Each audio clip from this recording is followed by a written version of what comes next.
We'd like to welcome those that have been watching the Buffalo-Pittsburgh game with the Bills winning at 52-34 here at Candlestick Park. The score is San Diego 7 and San Francisco nothing. 49ers have the ball, and we'll be back in just a moment. I'm Charlie Jones along with Todd Christensen. An absolutely gorgeous day at Candlestick Park. And Todd, we have, in reality, a battle of two untested quarterbacks. Yeah, that's right. You know, John Freese with only 2 starts heading into this game, but he looked masterful on that first drive. And, of course, for San Francisco, we have a young quarterback, Steve Young, that is. That's right, yeah. But then again, he has to prove to himself he wants very much to be the starting quarterback in San Francisco. And right now, with Joe Montana hurt, this is his chance. Yeah, and let's see today if he takes full opportunity of that chance. Well, again, you know, Joe Montana is hurt, you know, and people are talking about the fact that he's 35. Steve Young came here in '87, did some good things. When is he going to get a turn? Everybody wants to know, and now he's got an opportunity. And one of the things is, as you look at Joe Montana, one of the question marks is when will he be back? Will he be ready to come, which would be the 5th game of the season, 49ers at the Raiders? Would he be ready by then?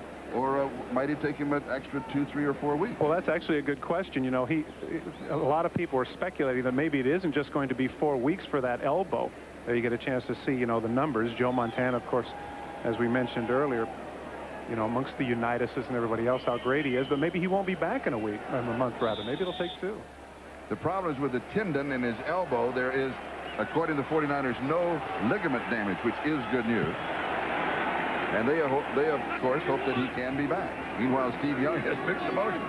And Young is the quarterback. And he gets off to Dexter Carter. And Carter goes to about the 48-yard line of San Diego, of the 49ers, nearing San Diego territory. It'll be 2nd down.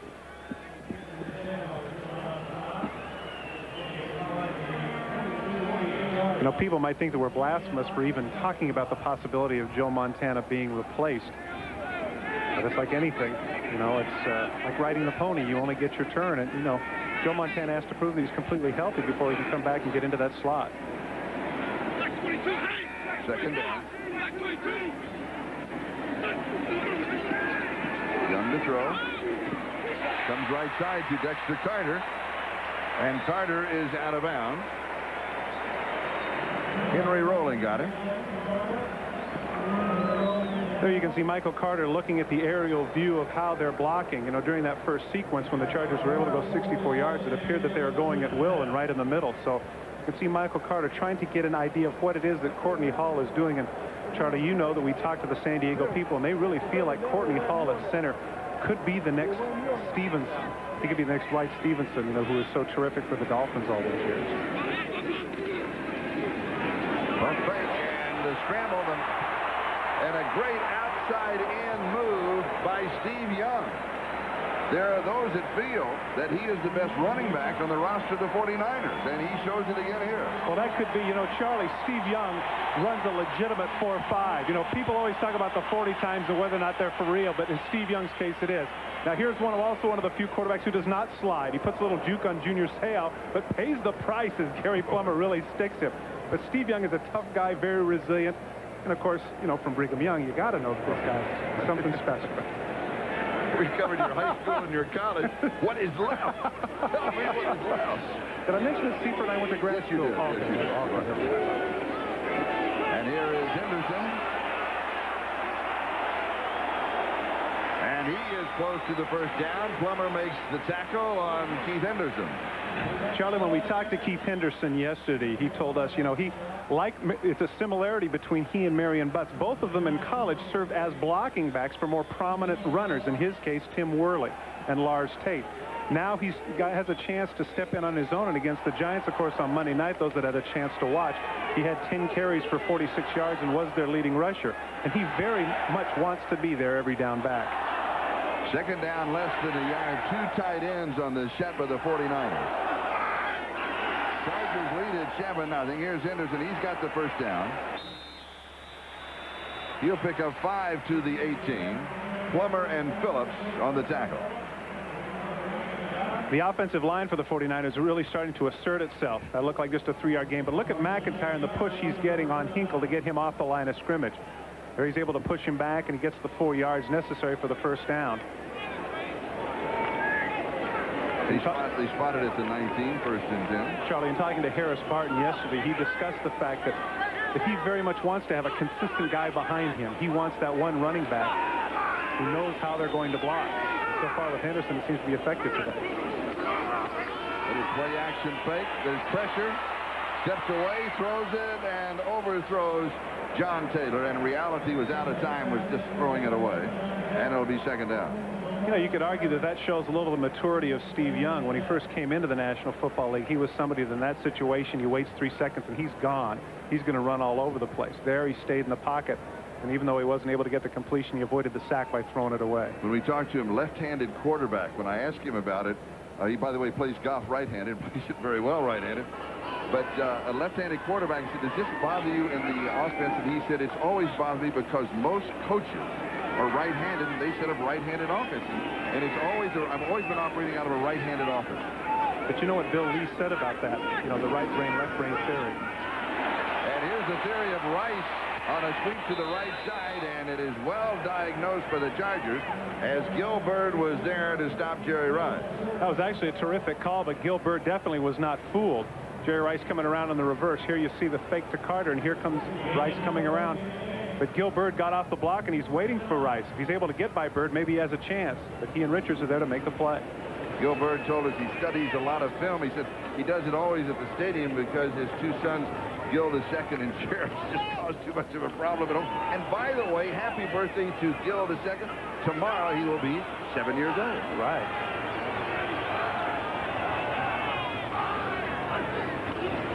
Carter in motion. Young has timed in pressure, then he rolls to right. O'Neal chasing him. Throws into coverage, and it is incomplete. He was going to Rathman. And Tom couldn't hold on. We talked earlier about Junior Seau's foot speed. He's back there in coverage, and once Steve Young breaks it, watch Junior Seau come after Steve Young. The defensive end, there's so much pressure on them. Watch Grossman comes inside. Now they break contain. Here comes Young coming outside. Now he can outrun most linebackers, but watch 55 come into your screen and make him pay a price. Ouch. Two terrific athletes right there in Steve Young and Junior Seau. To further the point on Junior Seau a little bit, he decided this year he was not going to complain. He was not going to put up with anything in terms of distractions from the press or anything else. He was going to play middle linebacker as well as he possibly could. In these first two series, it looks pretty good. Mike Cofer from 35 yards out, sideways, and he gets it through. He missed earlier from 37.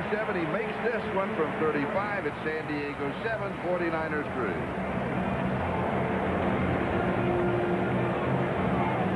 Of course, the famous Coit Tower. Always a pleasure to come to San Francisco. It's one of the great cities in the world.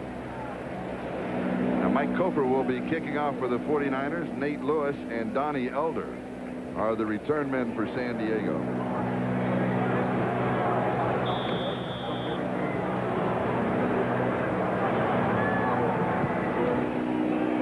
And this one will sail to the back edge of the end zone. And we'll have the touchback. The Chargers will have a first down at their own 20-yard line when we come back. Junior Seau all over the field today. He was the one at the end of the last series where he puts the hit on Steve Young. Very intense. Earlier on the sidelines, he was lamenting to everybody, upset over the fact that he didn't get him before he got the ball.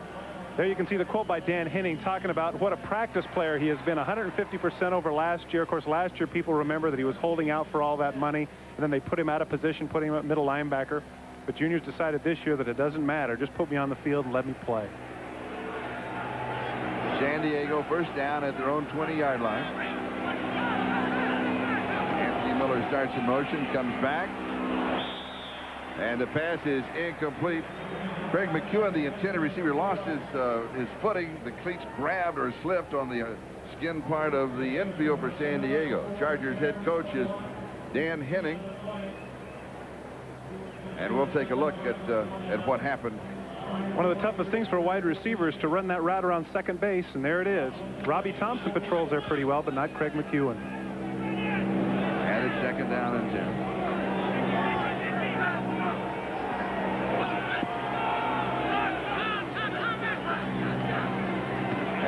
Marion Butts. And Butts has 5 fumbles at the end of the play. 49ers have the ball. That is a definite rarity right there, Charlie. Butts has fumbled only 2 times in his career, and in his last over 250 carries, he has yet to fumble. Now, there's a little bit of a disagreement on the field as to whether or not they're calling him down.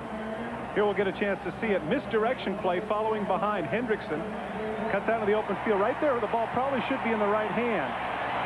There's the ball come loose. Good call by the official. Before it is down. There's Dave Waymer picking the ball up. Waymer, yes. Nice job by Mike Walters. Taking the ball away from him. Now it'll be San Francisco's ball when we come back. Chargers lead it 7-3. This is not the same 49er ball club as we've seen in the past. Well, there you get a chance to see the number of people who are not there from their Super Bowl year in 1989. It's interesting, Charlie, that in this club alone, normally the turnover of a very successful team, a winning team, is like 5 or 6 people. On the 49ers this year, as opposed to even 1990, there are 14 new faces. So evidently that loss to the Giants, I don't know if it made them superstitious or made them in an apocalyptic move, but they made some major changes there in the 49er organization. And Joe Montana, as you know, on the sideline, he is signaling the plays in. And I imagine has influence on the play calling also, don't you? Oh, why not? I certainly use his influence, wouldn't you? I got your 4 What do you Super Bowl think, Joe? rings. Sounds good to me. Exactly. Dave Waymer with the fumble recovery. The 49ers have the ball at the Chargers 23. Play action fake. Here's a bootleg by Young. A flag is down. Young is down, drops the ball, comes right back up, hits him, goes out of bounds. He picks up around 9. We will see what the flag is about. Leslie O'Neal got it. Chargers were fooled by the bootleg, but maybe it's because of a hold. We'll have to see. They mark it at the 16. What happens in that situation a lot of times with a misdirection is that someone will get fooled and the tight end cuts across the field, as does Rathman, and then the linebacker defensive end will just reach out and grab him. You can see Leslie O'Neal coming to state his case, and my guess is he's the one that probably hooked Rathman coming out of the backfield. 14:53 time remaining. We're in the second quarter. San Diego with a 64-yard drive in 10 plays. Holding, the opening drive of the ballgame. 57 defense. First down. It's on Henry rolling. They'll take the penalty that carries the first down with it.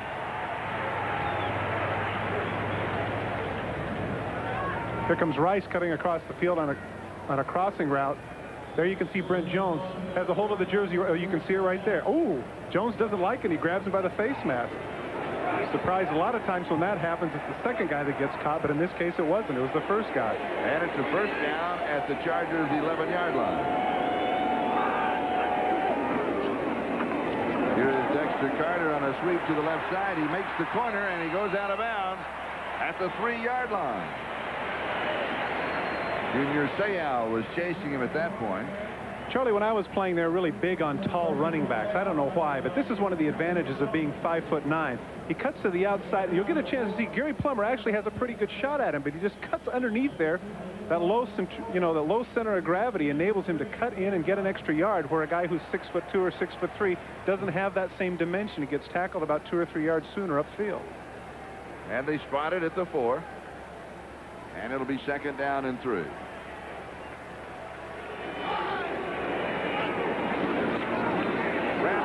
Fumbles it, reaches out, pulls it in. He's going to lose a yard to the 5. So it's going to be third down and 4 at the 5-yard line. Jamie Williams is in with Brent Jones. They go with a 2 tight end set. Here's Todd. Joe Phillips does a nice job here. He just avoids the block of Jesse Sapalu and strips the ball. Joe Phillips coming back last year after a major injury. He had a fight in a bar that caused him to miss almost the entire season, but he's come back rededicated with actually a very new philosophy on life, and he's been playing very well for the Chargers. Well, it wasn't exactly a fight in the bar. He got jumped outside of a bar in a parking lot. That's what happened. Which is a little different than a fight inside the bar. I see. It's a mugging outside the bar. My mistake. I thought. Okay. Just wanted to make that clear. We've got a timeout, so we'll step away for a moment. We'll come back to Candlestick in San Francisco. Candlestick Park. Let's check the Fram 10-minute ticker. The early games, Buffalo wins. Rams upset the Giants, and Phoenix upsets the Eagles. Chicago wins by 1. Miami over the Colts. New Orleans by 7 over Kansas City. Saints are for real. Minnesota by 1. Cleveland a shutout over New England. Detroit defeats Green Bay. Denver leading the Raiders in the second quarter. The Jets leading Seattle by 3 in the second quarter. And here the score is San Diego 7, 49ers 3, but the 49ers are threatening. Play action by Young. Sets, throws. Rathman reaches out, pulls it in with one hand. And now where do they spot it? It is close to the first down marker. Anthony Shelton with the tackle. Crowd's booing the reaction of where it was marked, but I actually thought it was a pretty good spot. Now it's going to be interesting if Seifert has to make the same kind of decision that Henning made earlier in going for it, and I think he is by all intents and purposes. Tom Rathman prides himself on his receiving ability. Oh, this is a great one-handed catch. Once again, the misdirection that they had earlier. Look at that. Reaches back, one-hander. Good tackle there. Good tackle there by Shelton to keep him from getting the first down. Tom Rathman is definitely a load at about 235 pounds. Rathman told us the day before yesterday, he said, my job is to move the chains. He didn't get a move as much as he'd like here. Well, I tell you what, Charlie, you know, 2 years ago in the '89 season, Tom Rathman caught 73 passes. So this is a man who's very capable coming out of the backfield. And he reminds me a little bit of the quote of the man who says, there's no limit to the amount of work we can do if no one cares who gets the credit. And that's what Rathman does. You want to catch, I'll do it. You want to block, I'll do it. I'm going to run for 2 yards, I'll do that. He considers himself a blue-collar worker. Oh, he definitely. comes to work. Great work ethic. Man from Nebraska. Fourth down, about a half a yard to go for the first down. Jones and Williams double tight in on the set. Rathman and Sidney are the running backs.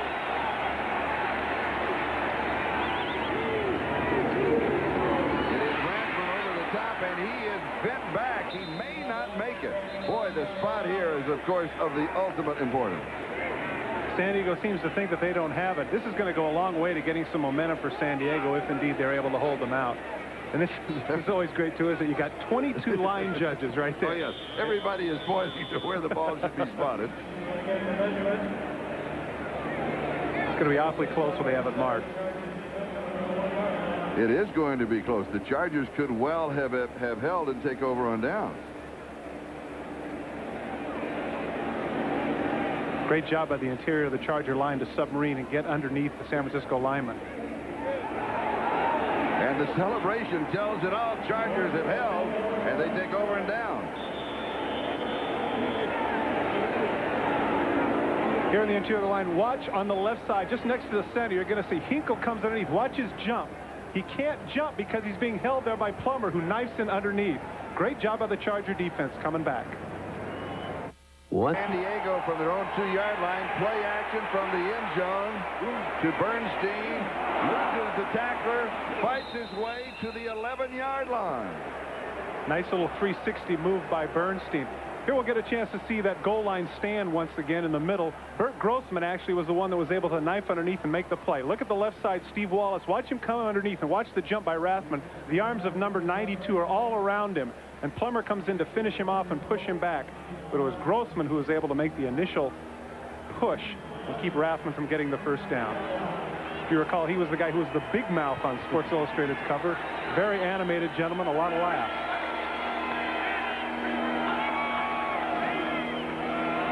Bernstein left side, and he's got the first down. As he goes to the 16-yard line, picks up 5.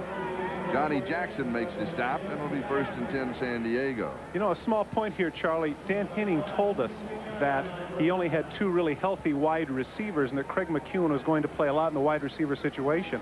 What that has helped San Diego with is the downfield blocking. There you saw Bernstein running behind number 31, and certainly a guy who's 230 pounds is going to be blocking a lot better than a guy who's 180. First down, San Diego. Chargers lead at 7-3 with just under 11.5 minutes to go first half. Freeze rolls right, throws, and he overthrows Anthony Miller. Now, when we talked with young John Freeze yesterday, I asked him why last week against Pittsburgh was he high, and he says when you throw high, there's 2 reasons. One, the adrenaline's really pumping and you throw high, and I think that's what happened there. And he said the other is you see a little opening and you try to put too much on it, and when you do that, you go high. Well, that wasn't the case there. Anthony Miller was wide open. I think it's probably the former. Plus the fact that they've been running the ball so effectively, I'm not sure John Freeze is really in the groove. You can see right there he's only thrown the ball 6 times.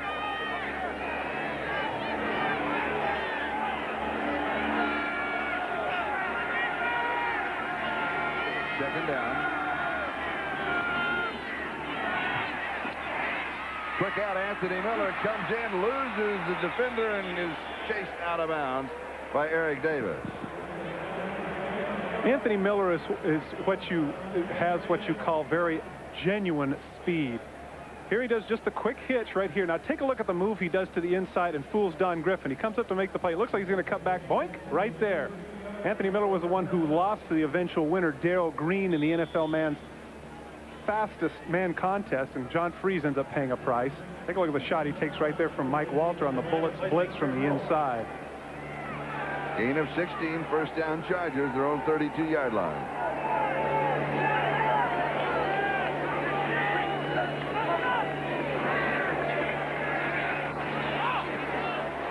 It is tipped incomplete. Mike Walter got a hand on it. Good defensive play. Walter has done a good job. You know, it's strange. He comes out on third downs for pass coverage, but he's actually one of the better inside linebackers in pass coverage. Shows some vertical right there.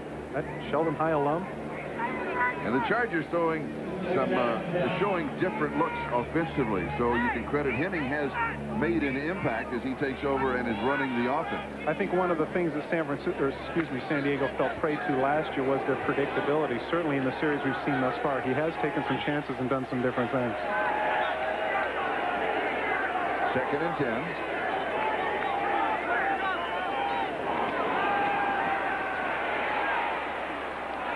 This is Nate Lewis to the 40-yard line. Romanowski makes the tackle. It'll be third down. And, of course, by now you probably know that Dan Henning fired his offensive coordinator, Ted Tollner, earlier this week and then took over the offensive personality of the team. Tollner, of course, one of the truly great gentlemen of the game. But Dan just felt that he had to make a change, has to make an impact on the offense, has to get things going, and it's his responsibility. He's the bottom line, and that was the reason for the choice. Well, Charlie, plus the fact that his notoriety as a coach comes from being an offensive coordinator with the Washington Redskins their 2 Super Bowl years. So he wants the onus on his shoulders. Freese throwing on the run, knocked away. It is incomplete. Lewis, the intended receiver, and he was sandwiched and is very slow getting up. He was hit by Lewis and Whitmore. David Whitmore put a real hit on him. This is actually a pretty good play by Freese rolling out and looking back. Lewis is not the primary receiver here. Anthony Miller is, but he's covered. Now watch him look back to the middle. Dangerous across the body. He has it there for a second, but watch the hit here by Whitmore right on the ball. He almost comes up with it. Nate Lewis is going to have a headache, as you can see, getting off the field very slowly. And this will be an official timeout just so Lewis could leave the field of combat. It'll be fourth down. Fourth down and 3. And so John Kidd will be kicking to John Taylor. There's a look at Nate Lewis. Nate Lewis had 6 catches last week. One of the things San Diego has been trying to do is to find a wide receiver on the other side of Anthony Miller that can take the double coverage off of him. And they feel like that this Oregon Tech alum just could be that man. 9 minutes, 58 seconds. That is the time remaining in the first half. The only touchdown by San Diego. That was on the opening drive. And it was Freese to McEwen for the touchdown. 64 yards on the opening drive in 10 plays. And that opening drive was set up by the kickoff return of Donnie Elder of 42 yards. And they started that drive at the 44-yard line. And during that drive, they gambled on fourth down in short yardage. So we've seen more of the riverboat gambling style of Dan Henning, the coach of the Chargers. The 49ers, though, you know, it's like a firecracker. They're going to explode at any moment, or a time bomb. You just feel that they can go boom, boom, and score 3 quick touchdowns. You have that feeling when you play them. Dan Henning, of course, would like to keep the offense of George Seifert off of the field as much as possible. He wants to limit them. He said if we could limit them to 40 plays, we know we can beat them. But that's a very tough chore. Yeah, that's a little bit unrealistic, but quite frankly, I think in the first half thus far, they've done an outstanding job. John Kidd the kick. John Taylor is the return man. The 49ers last Monday night ran 46 offensive plays against the Giants. And, you know, you aim at 40, but if they could keep the 49ers offense down to around 50, 52, they might have a better chance of holding on to a victory. Now we're set to go. The wind, of course, in Candlestick Park is the usual. That means that it is swirling and could become a factor almost any moment.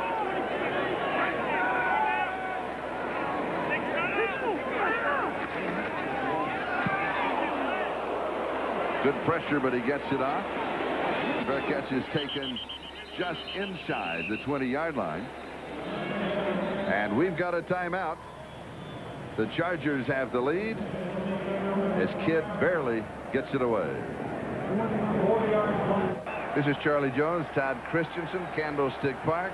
Score: Chargers 7, 49ers 3. San Francisco with the ball at their own 20, and Young comes out throwing. And it is incomplete as he goes to John Taylor.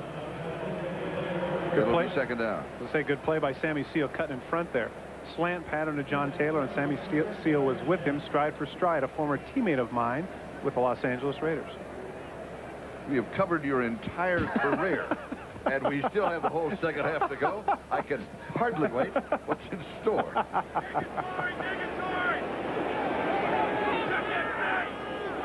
Second and 10.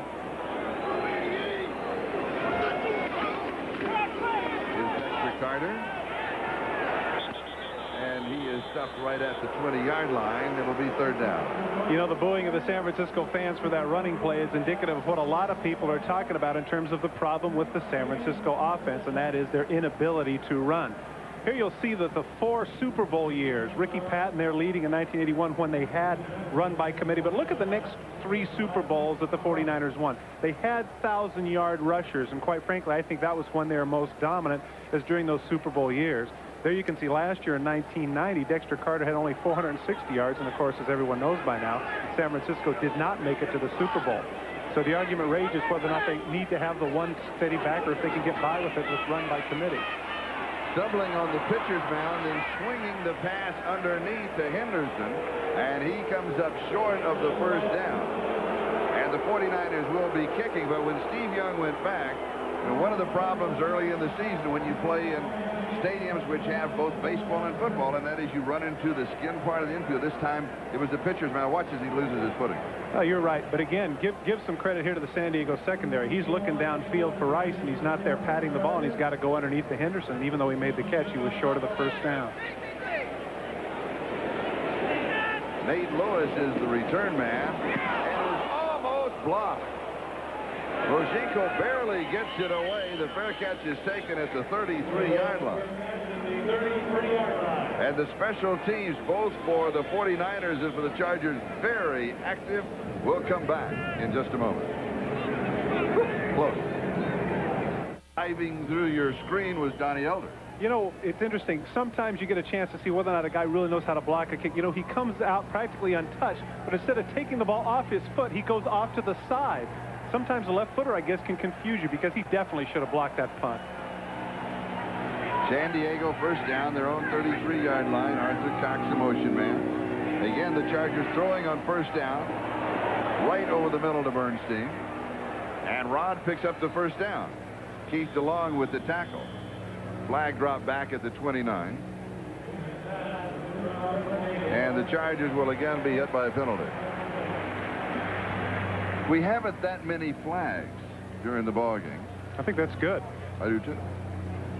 Charles Haley, number 94, the linebacker for the 49ers, was poked in the eye, and he has gone into the locker room. They're just kind of checking him over. And the penalty of 10 yards. Illegal hands to the face. Number 76, offense. Repeat, first down. The call is on Broderick Thompson. When we talked with Broderick yesterday, I asked him about the young quarterback, John Freeze, and he said in the Pittsburgh game, after he was hit a couple of times, and one time he was really jarred, when he came to the huddle, we looked in his eyes. Said, and I liked what I saw. Oh, that's good. But speaking of eyes now, that's the second time that Broderick Thompson has been called for that hands to the face. He's got to be careful. First down and 20. Freeze has time, and it is incomplete, just trying to drop it over the middle to Arthur Cox. And it'll be second down and 20 as we'll check in with the late scores on the 10-minute ticker. In the second quarter, Denver leading the Raiders 6-3, a battle of field goals, and the same thing in the Kingdome with the Jets up 3-0 over Seattle. Here at Candlestick Park, it is San Diego 7, scoring the touchdown on the opening drive. 49ers 3.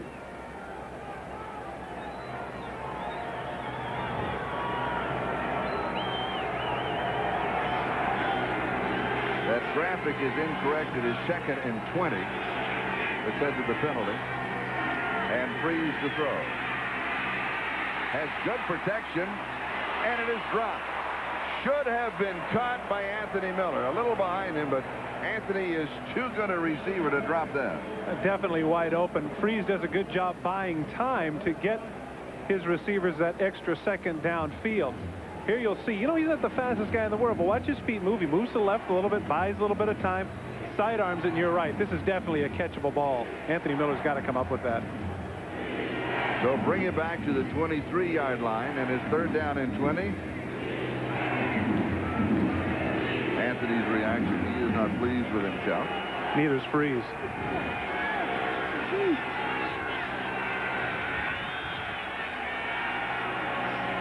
Ronnie Harmon slips down on the left wing. He is wide open. Harmon comes back underneath.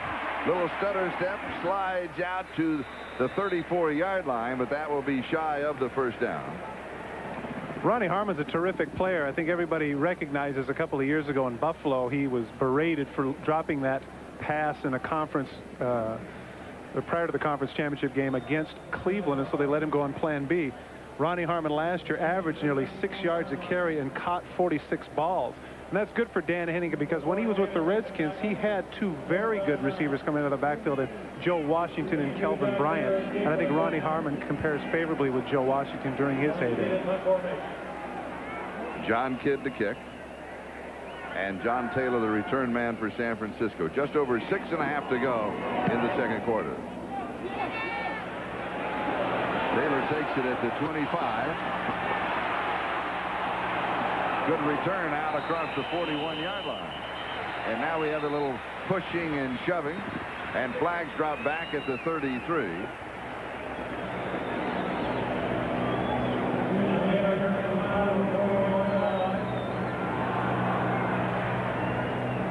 These two teams met in preseason, and the 49ers just blew the Chargers away. They had an ineligible man downfield. San Francisco with the ball just outside their own 41-yard line. Good field position. May well decline the penalty.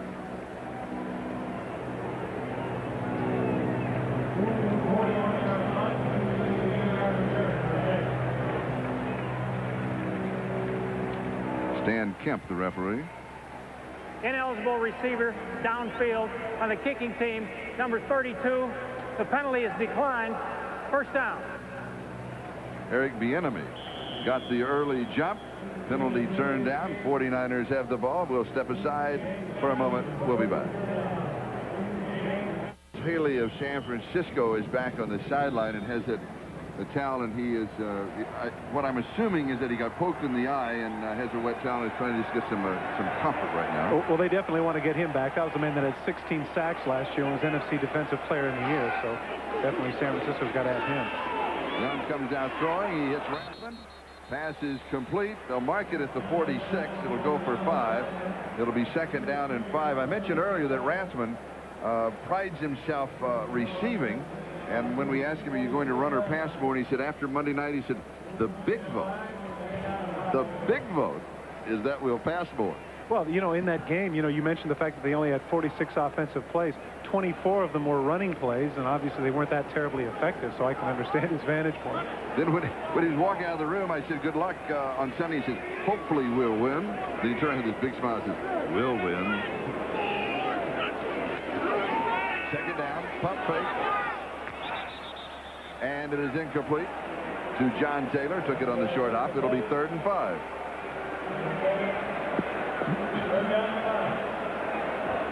Steve Young skipped that one. That was a one-hopper to John Taylor. Had him wide open. A little bit frustrating to the fans here. As Mike Holmgren alluded to earlier, the offense is a little bit different with Steve. He confesses to the fact that he might not be as accurate. Jerry Rice, of course, is a receiver. I'd like to see them get back to the passing game. George Seifert, the 49ers head coach, said we are a ball control passing team. One of the few that can do that. 3rd and 5. is wide open for the run, and he's got it, and heads for the sideline, and goes diving for the sideline. As Steve Young picks up the first down with Junior Seau in pursuit. Boy, those two are really getting together a lot today. Yeah, that's a great dimension that he gives in that of Steve Young. Oh, I agree. Able to run like that. The two of them, and also as a middle linebacker, able to run him down. Here you can see he cuts upfield. Now it looks like it's wide open. Watch 55 come into your screen. That's some real foot speed here by Junior Seau as he runs him down from behind. And I mentioned earlier that Steve Young was a legitimate 4.5. I don't know what Junior runs. It's got to be in that vicinity. He's probably 4.4, huh? Closing on I'm telling you. First down to San Diego 43. Chargers lead it by a score of 7-2. Here's Dexter Carter. He kind of bounces around, and he's going to lose a yard. Once again, there's Junior Seau. This is what the Chargers expected from Seau when they drafted him last year. They figured that he could be this kind of an impact player. Yeah, but the downside of it is I'd have to eat my words because he's playing so well in the middle. I still feel that for somebody who had 19 sacks his last year there at USC, that they should put him on the outside and let him be a kind of Lawrence Taylor and Pep Swilling, Derek Thomas kind of player. But he's crowded on the outside right now. Oh, I understand. I'm just saying that you're talking about an impact player. Henry Rowland and Billy Ray. Second and 11. Slice is in motion. Over the middle to Taylor. And it's a first down. Plummer makes the tackle. And what we're seeing here is what Gil Byrd told us yesterday. He said the 49ers are just like surgeons. They will slowly cut you up. You know, they go back into a zone defense here, and John Taylor does a good job just finding the middle of the seam right there. Jerry Rice was open too, but you know, John Taylor sometimes doesn't get his due as who would at playing on the other side of Jerry Rice. But the product of Delaware State has done an outstanding job for the 49ers, making the Pro Bowl both as a kick returner and as a wide receiver.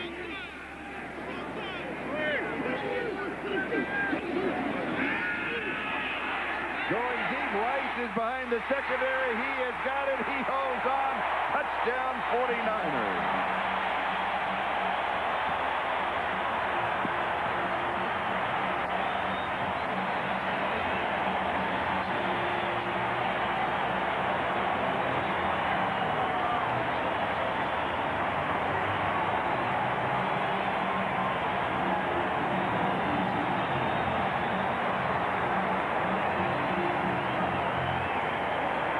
This is certainly one of the reasons why it's almost a consensus that the best wide receiver in football is number 80, Jerry Rice. Some wide receivers can catch it deep, some can catch it short, some can catch intermediate routes, some guys are possession receivers, but Jerry Rice can do it all. And Mike Cofer to attempt the point after. Out of the hold of Moshinko. And he has it. 49ers lead now for the first time, 10-7. We'll go back to the touchdown. Look at the move he puts here on Sammy Seal.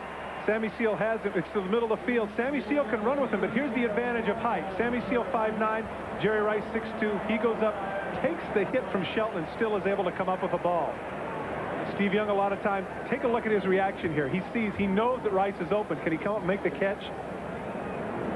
Yes, indeed. Was Seal looking for deep help on that defense? Well, he pushes him to the inside. You can see Seifert there getting a little emotional himself. He sees the touchdown catch by Rice.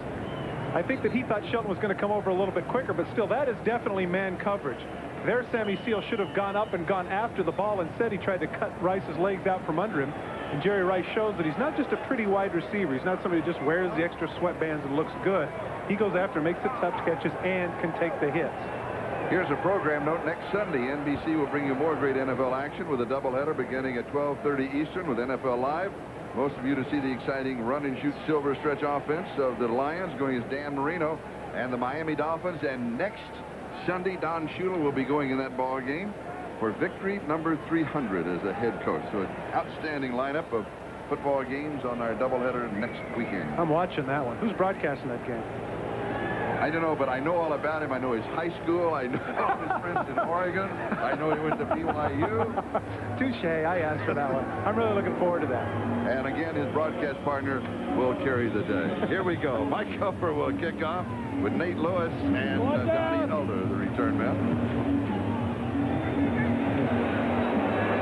It is short. Lewis moves up and takes it at the 14. Elder the lead blocker for him, and he gets nailed at the 27-yard line. John Johnson of the 49ers with the stop. You know, Steve Largent put the records out so far that people feel like, nah, that's never going to be caught. But take a look at what Jerry Rice has done. And, of course, that excludes today now with 81 touchdowns. Look at the years there. He will catch those 100 touchdowns in 8 years, the yards in 10. He is averaging right now 74 catches, 1,311 yards, and 13 touchdowns. Now, if you were to do that one time, they'd say, hey, that's a career year. This is what Jerry Rice does every single season. Incredible. San Diego just short of their own 28-yard line, first down. Here's Bernstein. And Rod goes across the 40 to the 41-yard line, a gain of 13. And I cannot remember Bernstein running with this kind of authority until you go back to last season. That's right. And you and I broadcast that game at the end of the season against the Raiders when he had a 100-yard game. But he is slashing through the holes, and he's keeping those feet moving. And let's be honest, terrible job of tackling by the San Francisco 49ers. Little helping hand there by David Richards as he gets the yardage. Eric Moten with a key block. First down. Chargers their own 41-yard line. Play action fake to Bernstein. Anthony Miller. And this one he holds on to. He said he was not touched down. He may not have been. Now, official pointed and may have blown the whistle. I am not sure that he was touched down. Charlie, I agree. It didn't look like it to me, and Anthony Miller definitely wanted to make up for that one that he had dropped earlier. And this is a terrific catch down the post. At the 9-yard line. Nice throw by John Freeze. It's just a post pattern. They have him in coverage. There's the back pedal. This is a 40-second. He just shows how fast he is. He just outruns Don Griffin here. Terrific throw by Freeze. He lays out. Did Griffin touch him? Take a look at the legs. He did not. He did not. He slid over the top of him. That's what happened is the official, the inadvertent whistle, he thought as he went by he touched him. He blew the whistle to protect him so that he's not nailed by the next man. Here's a better angle. Take a look. Does he touch his foot or any part of his body? Watch him jump. There it is. There it is. Now, that is inadvertent, an accident, but it counts. His foot actually barely touches the calf of Don Griffin, but heads up play there by Miller, hoping that nobody saw that and running into the end zone. So the ball will be marked at the 9-yard line. It'll be first down and goal to go. And for a pass of that length, that long in the air, you've got to go back to more than 2 years ago because the Chargers have simply not been that successful going deep in the air. Well, this is one of the things they told us about it. They said that John Freeze was accurate and he had a good arm. But, of course, you know, every year there's some young guy coming out of college who's 6'4" and 210 and fits all the computer parts. But right there, boy, he looked impressive and a nice catch by Miller. And a gain of 50 yards on the play. First down, goal to go, 9-yard line.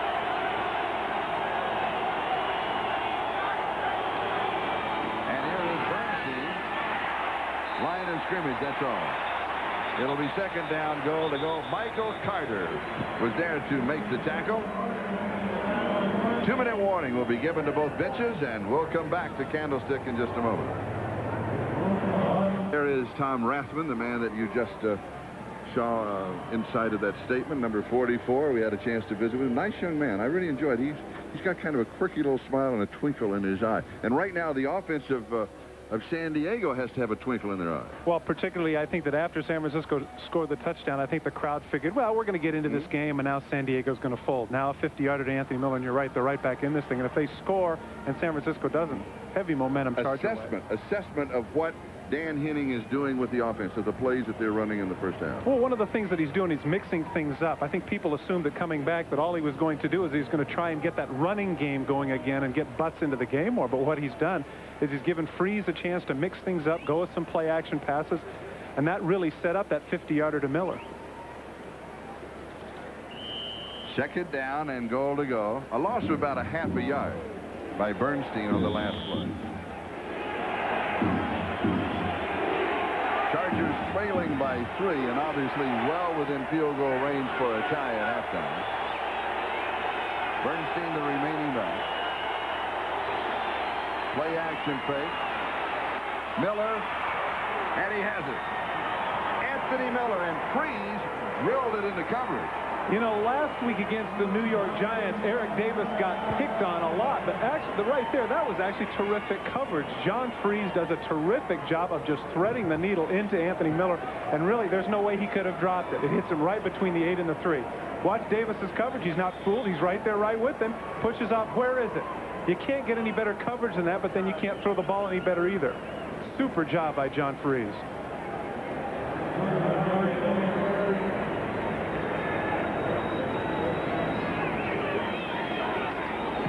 The extra point is up, and it is good.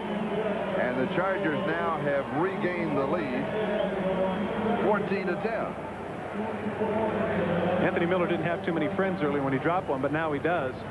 Freese showing a little emotion there. Yes, indeed. That's 2 touchdown passes for me. I can play in this league. I know I'm from Coeur d'Alene, but I can play in this league. And I lead 14-10. And I just took, paraphrasing the quarterback of the Chargers, I just took my ball club 72 yards in 4 plays, and I hit the big one of 50 yards to Anthony Miller, and then I came back and hit him for the touchdown. One of the things Dan Henning told us yesterday, Charlie, is he says it really shows a lot what the quarterback can do in that 2-minute period of time. Can he get you down there and get you into the scoring situation? That's exactly what John Freese just did here inside of 2 minutes here at 1:55.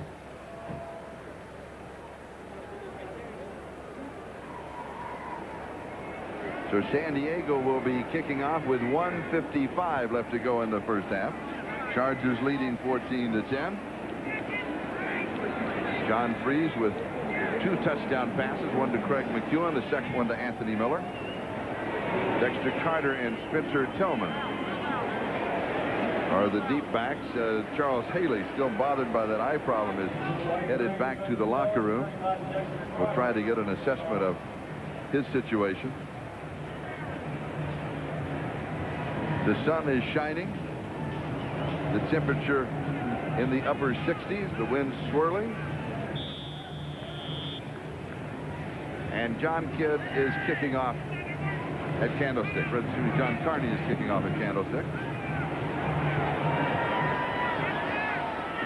And Dexter Carter drops it, picks it up, and he returns near the 20-yard line. Let's check in with the 10-minute ticker. At halftime, Denver in front of the Raiders 6-3, and the Jets in Seattle have battled to a 3-3 tie at halftime. And here we have 1:49 left to go in the first half. They'll spot the ball at the 19-yard line. Question about Steve Young as a quarterback for the 49ers. Does he have the ability that Montana, of course, has had and displayed, and that is to move a quick 81 yards in the closing moments of a half, or at least get you close enough by moving 50 yards that you can have a field goal before you go to a locker room? The answer is yes. Tight end Brent Jones opens it up as they go just across the 45-yard line. One of the things that San Diego can't afford here, their defense has been very effective except for 1 or 2 plays, one big play to Jerry Rice. Now all of a sudden they go into kind of a prevent defense, and Brent Jones is able to find it in the middle of the field. They've got to tighten it up. Young slips 2 Chargers. Pass is complete to Tom Rathman. Back-to-back first down. Plenty of time remaining. And all of a sudden the 49ers are set to strike again. So what was your question about Young again? I forgot. I don't know, but I know what the answer is. The answer is yes.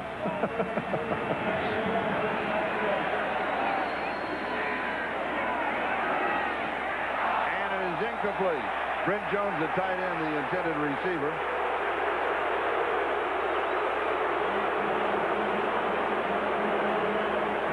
He was in a wrestling match with Donnie Elder, and Elder won. It looks to me like that might have been a catchable ball, too. Let's see.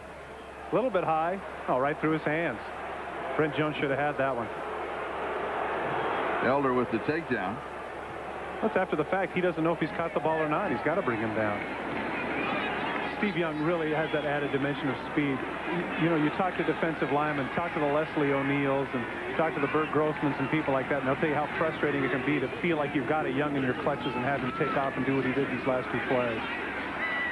Here's Rathman. Ooh. And he has pulled down face mask. Yeah.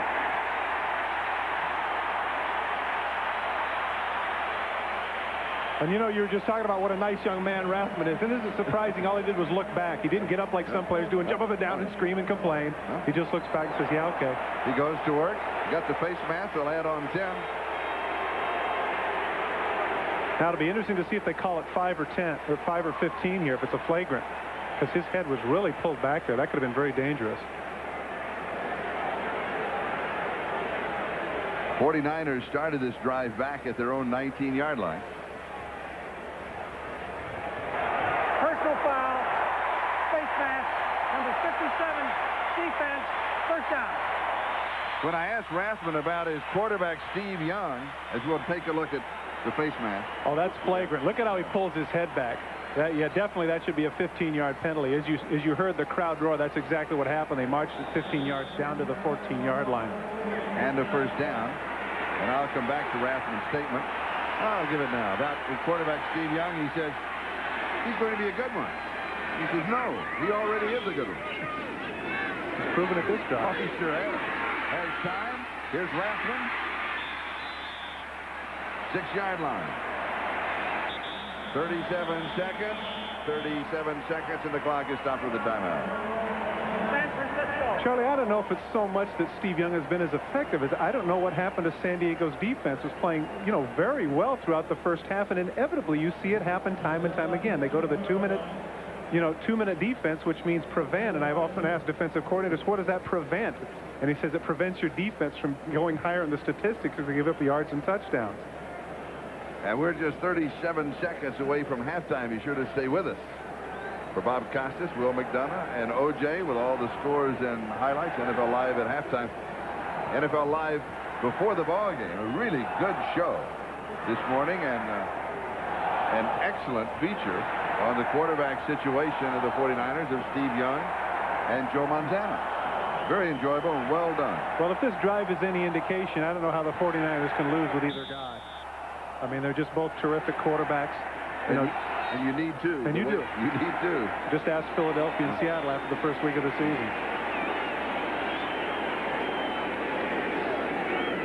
Second down and 2. The ball at the 6-yard line. Here's Rice. And he is out of bounds. That was a very interesting route that Jerry Rice ran. He comes in motion, and then he just hides behind the offensive line and then squirts out. Here you'll see he'll come out. Now watch out what he's taking out. There's Jerry Rice being hidden. Look at that. He got hidden. Shelton was able to come up and make the play on him. Good play by Anthony Shelton, riding him out of bounds. 3-yard line, so it's first down and goal to go with 32 seconds left in the first half. Chargers leading at this point 14-10. Now, if you recall the last time, this is when they were down there in this same situation, and they went for it on 4th down. So once again, the Charger defense is going to have to get tough and see if they can force them to kick the field goal.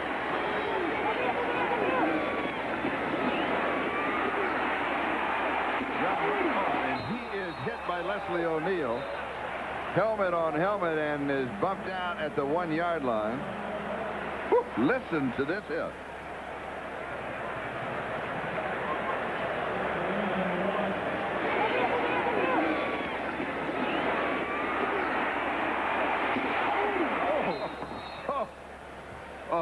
But once again, I have to reemphasize the same thing. Wait, yeah, I've got to sit down after that. Okay. All right. Sure, Leslie O'Neal put the hit on him, but as you notice that Steve Young bounces right back up. Gosh, those tough guys from Provo, Utah. Second and goal.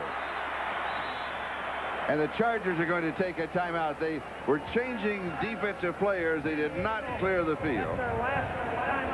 Do you want San Diego's last timeout? I was just thinking, do you wonder what Eddie DeBartolo was thinking, saying, I'm paying this guy $2 million a year. Stop running into those guys that are 260. Slide down, get out of the way. No, I think you like it. I think you like it. Do you really? Quarterback should play football. Oh, I agree with you wholeheartedly. But if I've made that much of an investment, you know, I might want to cut some corners with the guy. Comes with the territory. Oh, comes boy, with the listen to this. Oh, yeah. Oh, sure. Now, what is going on in this conference? What are they discussing? Well, I think everybody wants to pontificate and give the illusion they know something. That's what I think is going on. I think Steve Young is going to roll out and see if he can do what he did last time, which is either he can throw the ball or run it. Because now that they're minus the timeouts, they can't afford to run the ball, because if they run it and they don't get it, then the clock is going to run out. So my guess is look for something misdirection, see Young rolling out in this situation. And it's also a time of reminder. These are your timeouts. Here's your timeout situation. Here's the score situation. Here's the time remaining. All of the elements. Make sure that you go over them and over them and over them. Rathman trying to backpedal and does not get it. Now, we were misinformed because the graphic we just saw said San Francisco didn't have a timeout, but they did have one left. They had the one left, and San Diego had used their last one, so the graphic was a reversal. Trying to go off tackle to Rathman just like last time. Good penetration there by Plummer, who sticks the hole, and then coming in to finish him off is Richard and O'Neal. Chargers and 49ers are both out of timeouts. San Diego leading 14-10. 20 seconds left to go. Now this shows San Diego with one. I think that it's 0-0. Well, now the situation that I had actually prepared down earlier, which now makes me look foolish. That's all right. Not the first time. Okay, I knew that was. Nor okay. will it be. Nor will it be the last. Okay. Now I don't think they can afford the luxury of giving it to Rathman unless they're very confident here that they can punch it in. But as witnessed by this series and the series before, I would look for Young to roll out.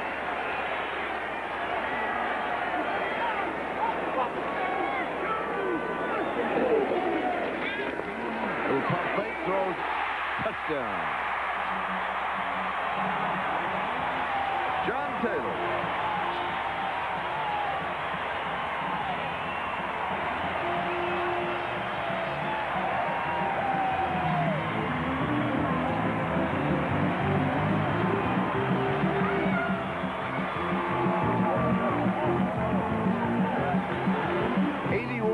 On the drive in 9 plays.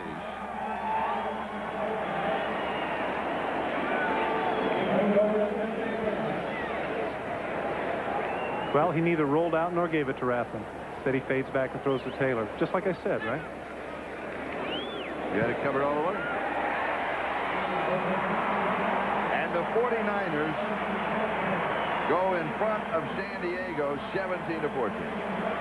One of the things that Terry Bradshaw and John Stallworth used to do was a fake fade, where they'd fake the fade and then he would come up and throw underneath behind the defensive back. That's exactly what happened here to John Taylor. Steve Young waits, but he knows right there he's so wide open. That's a touchdown. That's a gimme. Nice job by Young.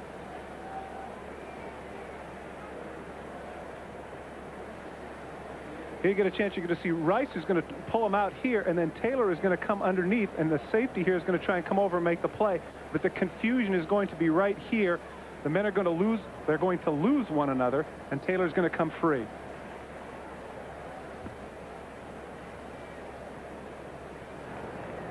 One of those rare occasions where Jerry Rice is the decoy and not John Taylor, and I'm sure Taylor is appreciative of him getting himself in the end zone. San Francisco 17, San Diego 14, 16 seconds. Time remaining in the first half. Mike Koper will kick off. Donnie Elder and Nate Lewis are the return men. 139, 81 yards in 9 plays, the touchdown to Taylor. And answering the question that we asked at the beginning of that drive, yes, Young does handle the hurry-up offense very well. I can't reemphasize the fact that for some reason San Diego's defense took that last minute and a half off for some reason. Here is Lewis on the return out to the 20. And we'll be down at the 26 with 10 seconds on the clock. John Johnson with the tackle for the 49ers. And again, stay with us. In 10 seconds, we'll be at the half of the game. And we'll, of course, cut back to New York for Bob Costas, Will McDonough, and O.J. Simpson for NFL Live at halftime for the scores and highlights and updates from around the National Football League. And then we'll be back in some 12 to 13 minutes after that with the second half of a ball game that has developed into one that is very competitive. And I think this could be the coming out party of John Freese, proving that this man can indeed play in the National Football League. He might look back to this game as saying, this is when I was able to prove it. And here is Ronnie Harmon. And And Harmon goes out at the 45-yard line, and he goes out of bounds with 4 seconds left on the clock. Mike Walter chasing him. You know, if you're a running back, you love these situations. This is where you pad your stats. And everybody backpedals. You know, you get about a 20, 25-yard run that nobody really cares about. But, hey, at the end of the season, it adds up. And maybe you can go in for, you know, your incentive clause if you just get over the top. But what Ronnie Harmon has done now with 4 seconds left, one was a big gainer. Second was stopping the clock. And third, he has put the Chargers in a situation where they can go with the 3 wide, the Hail Mary, and throw for the end zone. That's right. Never know what can happen. It is back loose. It is incomplete. Oh, Chargers had a chance they to did pull Ahmad Rashad with the catch in the end zone. Let's take another look. If you recall, in the early 80s, Atlanta was famous for this. They had a bunch of these at the end of the game. Griffin gets it first, comes off the head right there. Nate Lewis almost has a shot at it, pops up one more time, sliding underneath his Miller, can't quite get it. It is halftime, and we'll be right back after these messages from your local station. Watched the Monday night game. There was a lot of conversation and a lot of writing about in the newspapers here in the Bay Area, and that is the fact that Steve Young, many felt, had been told to stay in the pocket so much that in the Monday night game against the Giants that he anchored himself in the pocket. Well, he certainly has not done that today. He has been freewheeling throughout the first half. And I think it's very interesting that you point that out, because Randall Cunningham, after all those years of being a freewheeling quarterback, he gets his knee hurt. Where does he get it hurt? He gets it hurt standing in the pocket. So you're absolutely right. Steve Young needs to let his athleticism take over. And here is Dexter Carter returning the kickoff as we open the second half, and San Francisco will go to work at their own 20-yard line. Regular season. It's the second game. We're still early in the regular season. The mental set when you come out of halftime. Well, in this case, I think San Diego's got to be a little bit disappointed. You know, after the long pass to Miller and then the touchdown to Miller, you figure with 2 minutes left, hey, we've got some momentum going. That got taken away by Steve Young's outstanding drive, that 81-yard drive. And so now San Francisco gets the ball back on their own 20, and San Francisco has a chance here if they can go down and score to really take momentum to their possession.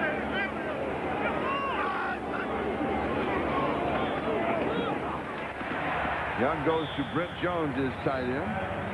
They're operating out of a double tight end set, the other one being the motion man, number 81, Jamie Williams, who a few years ago was with the Houston Oilers, and a pickup of 10 and right on the first down marker. You know, Brent Jones has really turned into an outstanding pass-catching tight end. You know, now because they have 2 Pro Bowl wide receivers, you know, the tendency is to double-team those guys on the outside. But give Brent credit. He has made some big catches and had averaged nearly 16 yards per reception last year, which is incredible for a tight end. And I won't bother to mention who his idol is. And here is Henderson, and he is greeted by Gary Plummer.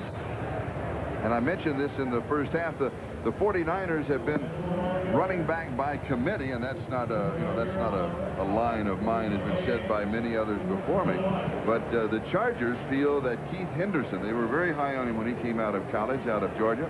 He was taken in the 3rd round of the draft in '89. That if he could stay healthy, and he has had some problems being plagued by injuries, that he could be the one that steps up and becomes the running back for the 49ers. Well, he certainly would be the logical choice. He's the biggest and the hardiest of the group at about 220. And, of course, he has great speed and his ability to catch the ball. He is their 3rd down back, so you're right. He would be the logical choice.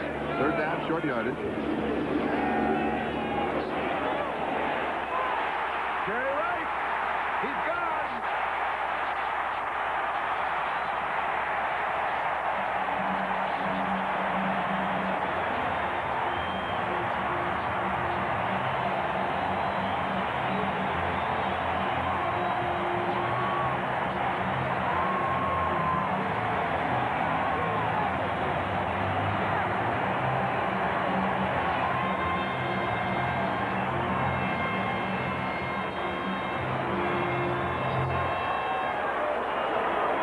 You know, at the risk of hyperbole, we've said so many good things about Jerry Rice, but there's no doubt in my mind that there was a definite breakdown in the coverage there for San Diego. Jerry Rice was too wide open for that pass. to have been, there was a penalty on the play, which obviously San Francisco is going to refuse. And remember, that was third down and about half a yard for the first down. 70 yards on the touchdown pass. Now the crowd was booing. I wonder if he might have been penalized for celebrating too much. Oh no, heaven forbid, that spontaneity of emotion. Ugh, terrible.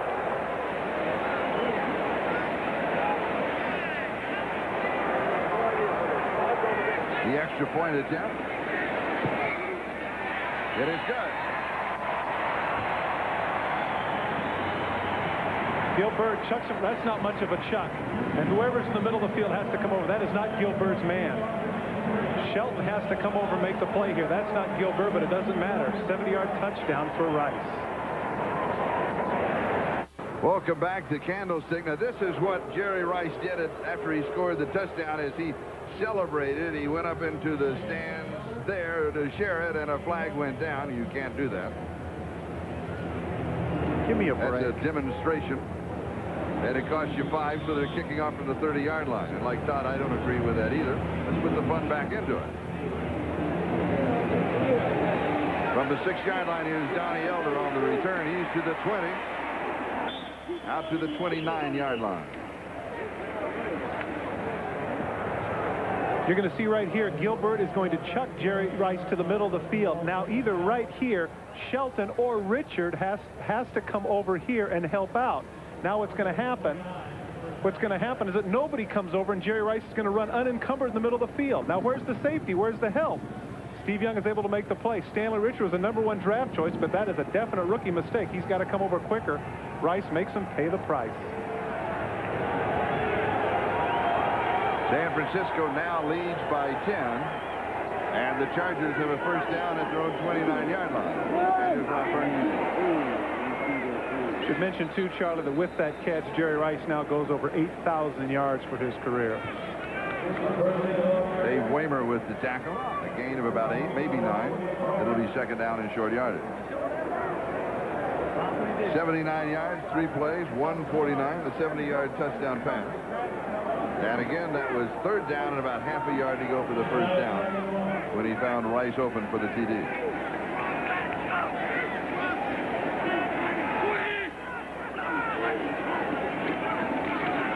Bernstein slips a tackle in the backfield and then is met at the line of scrimmage. So there's no gain on the play. It'll be third down. And now let's check in with the Hertz 10-minute ticker. In the early games, Buffalo won. The Rams upset the Giants. Phoenix wins. Chicago by 1. Miami wins. New Orleans wins. Minnesota by 1. Cleveland over New England. And Detroit defeats Green Bay.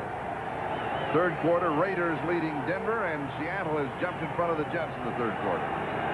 Here the score is 24-14. 49ers leading by 10. And Bernstein goes over the top to the 42-yard line, and he picks up the first down. Big first down here for San Diego. They can't afford to give the ball back to San Francisco now that they've scored on 2 straight possessions. A little vertical leap there, takes the hit of Johnny Jackson, rather. First down for San Diego. Chargers ball at their own 42-yard line. Bernstein now 73 yards rushing and 14 carries. We have seen just a bit of Marion Butts. He did fumble the ball. And I don't think we've seen him since then, have we? Todd shakes his head no, so that means no. a lot of help that does audio. He was on the kickoff coverage, though, if you can believe that. And here is McEwen. As Craig goes to the 50-yard line, he'll pick up 8 yards. He has scored one of the Chargers' 2 touchdowns. And it'll be second down and 2. On the last, Marion Butts. I was going to say, on the last kickoff, I saw him down there on the kickoff coverage team to start the second half. I was going to say, that's a real fall from grace, being the 3rd leading rusher in the National Football League to a guy running under kicks. Dan Henning, the Chargers head coach.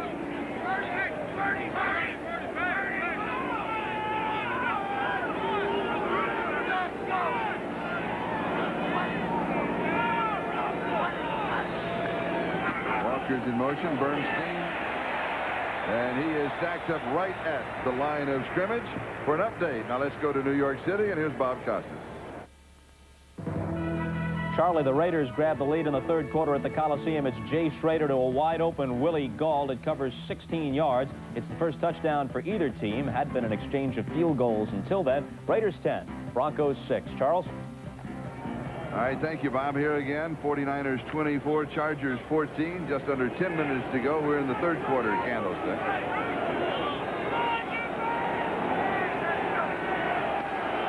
Chargers to get back in. Need to keep this drive going, at least pick up a field goal. Charles Haley put on a good rush there. Evidently, his eye problems are behind him. He was hustling in there, put the pressure on Freeze to make him underthrow to Walker in that situation. And with that incomplete pass, we move to fourth down. You know, Charles Haley had an interest. When I was talking with him, I asked him about the loss of Ronnie Lott and Matt Millen and key players who provided leadership, Roger Craig among those. And Haley's response to me was that, hey, man, they don't pay me for leadership. That's what they pay coaches for. Job security is enough of motivation for me. Thought that was very poignant. It does cover it, doesn't it? John Kidd kicking. John Taylor is the return man, high and short. Fair catch is taken at the 19-yard line. So we've got a timeout. 49ers lead by 10. We'll be back in a moment. Clark, we're going to take you inside the National Football League because Todd has stumbled across a secret that the 49ers have. See, a lot of people don't realize that when you're a right-handed thrower, you throw from this side away from the valve, and see the ball spins in that trajectory. Now, Steve Young, of course, with the valve on this side, has to spin, and the ball goes a different direction. And, of course, a lot of people don't realize this. I was trying to point it out. Bill Lee said it, that, you know, the left-right brain theory, they say the left-handers are the only ones that are in their right mind. And that's a left-handed football. Yes, it is.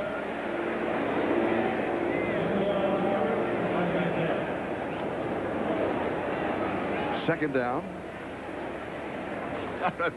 Can you imagine across the country people are saying, what did you say? What the heck are they talking about? Well, that's our version. So that didn't make any sense to me. I said, well, you're not alone. Not so much for our version of tongue-in-cheek. Second down and 16 of 23. Steve Young. And Tillman fumble. Chargers say they have it, and they do.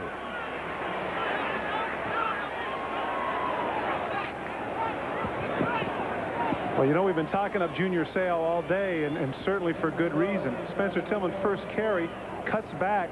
Big hit by Seau. The ball comes loose. Bert Grossman once again with a big play. You recall Bert Grossman was the one on the goal line who stopped Tom Rathman short. This is just what the Chargers needed to get back into this. And so San Diego has the ball at the 49ers 19-yard line, first down.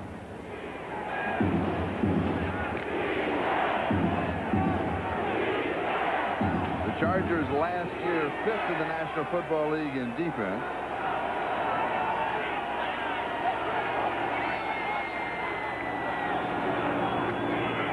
He's in there. Play action fake. Freeze is sacked. He is dropped back at the 29-yard line, a loss of 10, and it was Charles Haley who got him. That's his second sack of the year. You know, they had two people on him, as you mentioned. Butts is there, as is Eric Moten. Two guys are there. Haley fights through Butts, but the time factor is what it is. The San Francisco secondary does a nice job. Ooh, you can see right there, he put his hand right on his face. That was nice coverage there by Don Griffin, who anticipates the corner out. That's excellent coverage by Griffin. That's the reason why Freeze had to get sacked. So you can see now the protective eye covering for Haley because of what happened earlier in the game. Here is Ronnie Harmon. He fights his way for a yard, maybe a yard and a half. They'll mark it at the 27-yard line. And it's going to be third down and 17.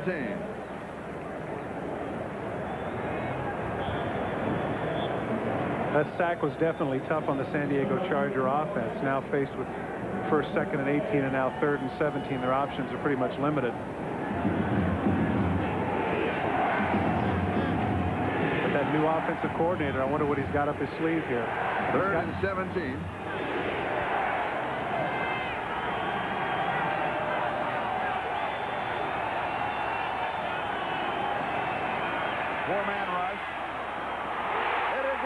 intercepted by Whitmore. So back-to-back turnovers. Fumble recovery by the Chargers. Interception by David Whitmore. Anthony Miller, the intended receiver.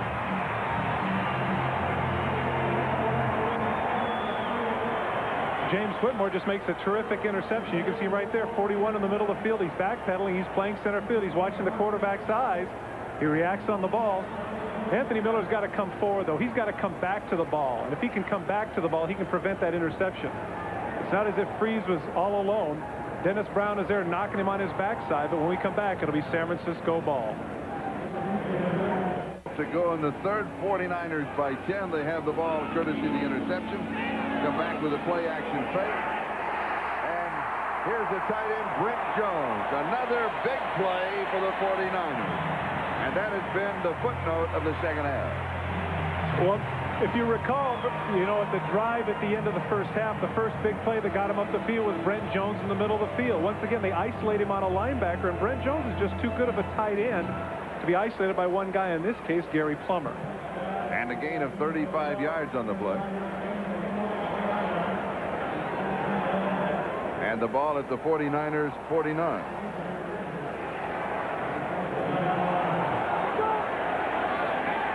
And Henderson are the running backs for San Francisco.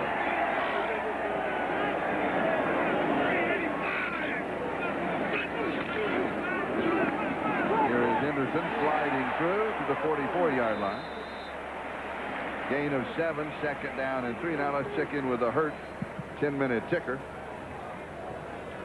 Raiders continue to lead Denver by 4, 10-6 there in the fourth. Seattle over the New York Jets. They're also in the fourth, 20-6. You know, one of the arguments, Charlie, that people have been putting out is that, you know, because the Giants won the Super Bowl, people are going to go back to the dull offense. I think it's interesting that Buffalo in their first 2 games now has scored 35 and 52 points respectively, which seems to indicate to me that maybe that no-huddle offense is here to stay. I think you're right. Williams is in motion. And to the other tight end, Brent Jones. And a first down at the 32-yard line, a gain of 12 on the play. And the way that young Steve Young is playing, you could add him to the list of the quarterbacks through the years. Frank Albert, Wyatt Tittle, Billy Kilmer, John Brody, Steve Spurrier, Jim Plunkett, Steve DeBerg, Joe Montana, and now Steve Young. Pretty respectable list, but don't forget. That's a great list of quarterbacks. Yeah, I was going to say on that last one, it did say that gentleman right there, 1979 Dash. That's right. He ain't done yet. No. Dexter Carter in motion.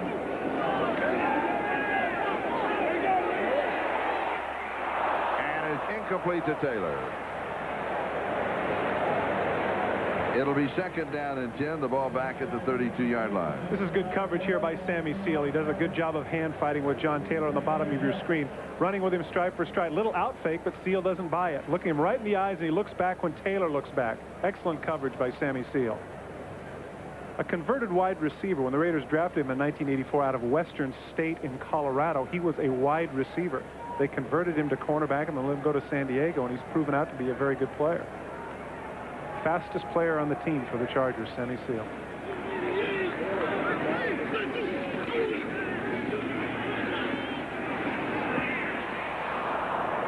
Incomplete. Henry rolling with the defensive coverage. Let's go to New York City, an update, and here's Bob Costas. Charlie, at the Kingdome in Seattle, Jeff Kemp has thrown for 2 scores. This is the second, a 17-yarder to Tommy Kane. All the Jets have to show for themselves is a pair of Pat Leahy field goals. And with about 12 minutes to play in this one, Seattle has the lead, 20-6 on their home field. Situation in Seattle in a way similar to what you have here with the 49ers, and that is Dave Craig, the starting quarterback, out with that broken thumb, so his backup, Jeff Kemp, is playing and playing very well. And here, of course, it's becoming the Steve Young story. Keith Henderson.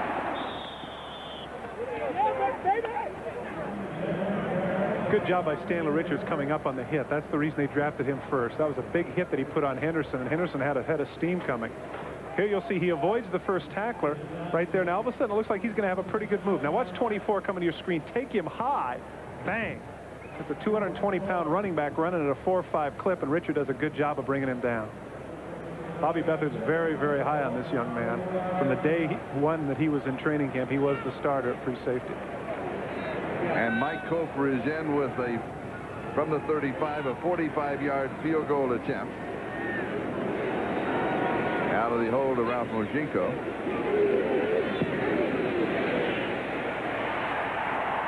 And it is no good from 45 yards away. So Kofer has hit from 35. He has missed from 37. And now from 45. We'll be back in a moment. With 4:53 to go in the third quarter today, let's flash back to December the 11th, 1982. The Chargers here at Candlestick. Last regular season meeting with these teams in San Francisco. The Chargers won at 41-37. Combined total yardage, both teams 1,009 yards. An NFL record of 65 completed passes. Dan Fouts, 33 of 44 for 444 yards, 5 touchdowns. Joe Montana threw for 356 yards and 2 touchdowns. And they thought it would never be over. It went on and on. It was a great ball game. It was. I remember watching that game. Terrific ball game. A lot of balls in the air. San Diego with the ball at their own 27-yard line. There you saw Joe Montana. He is on injured reserve. Has to miss the first 4 ball games. Play action fake to Butt. And he overthrows Derek Walker. John Freese, who had a terrific first half, is now struggling a little bit. A lot of it has to do with some of the things that are happening on the field and off as well. But here you get a chance to see. We saw Dan Fouts at his best. These are the quarterbacks that have been with San Diego since Fouts retired. And I'm not trying to, create any sort of offense here, but none of those names reminds you of Johnny Unitas. It's been a bit of a struggle, and Freese wants to end all that. He wants to be the man who is the franchise quarterback. 2nd and 10.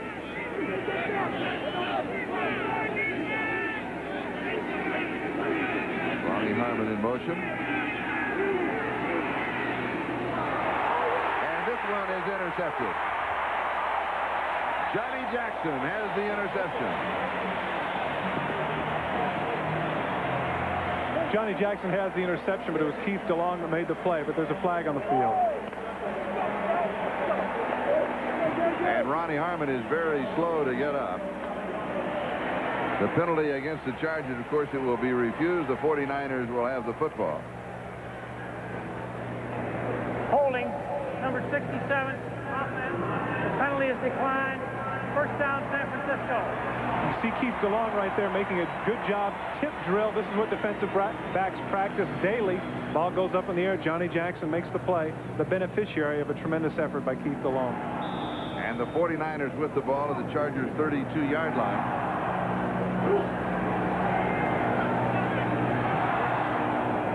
Once again, it was Anthony Miller he's drawing multiple coverage. On the last interception, he had 4 men covering. Here is Henderson, and he drives to the 27-yard line, so he'll pick up close to 5. It'll be 2nd down. Are the 49ers changing up their defense? Are they giving Freese a lot of different looks? What is happening to him all of a sudden? No, I don't think that's what it is. I think what's happening here is that maybe he feels like, after the first half getting those 2 touchdowns, maybe he's a little bit overconfident. He's trying to force the ball into some situations that maybe he shouldn't be throwing. And a lot of that is inexperience. And we have to remind ourselves, Charlie, that despite our excitement in the first half, this is only his 3rd NFL start. Play action fake, and a touch pass to Rathman, and he pulls it in.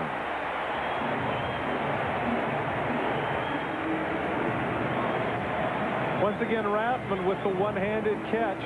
The misdirection play you're going to see coming across your screen. The linebacker, in this case, Henry Rolling, gets fooled a little bit too far, and look at that. Sticks to the glove. Look. Ooh, we got away with that one. Wasn't that nice? Love those tackified gloves. And the ball of the Charger 15-yard line, first down, 3:24 and counting. Time remaining in the third quarter. 49ers up by 10, 24-14. They threaten to go to a 17-point lead. And and whistle sound.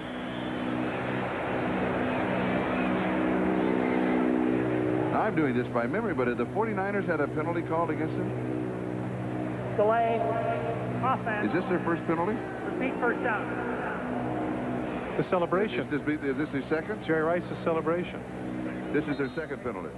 And I think, you know what I think? I think this is the byproduct of a celebration as well. They're looking up at the, video screen, admiring Tom Rathman's catch, and all of a sudden, oh my gosh, they ran out of time. Yeah, but think of this, two penalties. One was a celebration in the end zone by Rice. The second one is a delay of game of the play clock. No mechanical mistakes. But after a one-handed catch and a 70-yard touchdown, I think the coaches will put up with those kind of penalties. Right. They're going to mark it down just inches from the end zone. Now, I don't understand that. That's definitely a touchdown. He falls into the end zone. How can they call that on the exact same situation as Butz's? Going to be reviewed. Oh, that's a touchdown. Steve Young makes a nice throw here, and once again, Jerry Rice takes a big pop. It's a slant pass in the middle of the field. He catches it. Now watch when he gets hit. He's going to get hit. He's going to fall into the end zone right here. That's a touchdown. They're going to rule where the ball was when his knee went down. That's what the ruling is going to be. If knee is down there, ball is there. Now, that's what the ruling is. I understand that, but how many times do you see a guy when he goes for the run, his knee goes down first, he leans into the end zone, they give it a touchdown? Not today. That should be, right there, should be Jerry Rice's 82nd career touchdown. The ruling on the field is the player short of the goal line. The play is under review. Too many times we see this situation. I know what the rule is, and everybody talks about the knee down. But if every time they called the knee down, you'd be amazed how many times they'd move the ball back 2 or 3 yards. Sure, his knee comes down right there, but he's not touched. He's not down. Now he's down the minute he's hit. He's not down yet. Now he's down because the man hit him. That carries him over to the end zone. That should be a touchdown. Bet you lose. Okay, come on, right now. I'll bet you. All right, you're on. How much? Oh, major. Something major. How about that red tie? After further review, no, take that up. play stands is called. I got your red tie. You're okay. Sure it is. So it'll be first down, goal to go. Yeah, that's what I say, too. You saw the one guy with his tongue out, motioning thumbs down.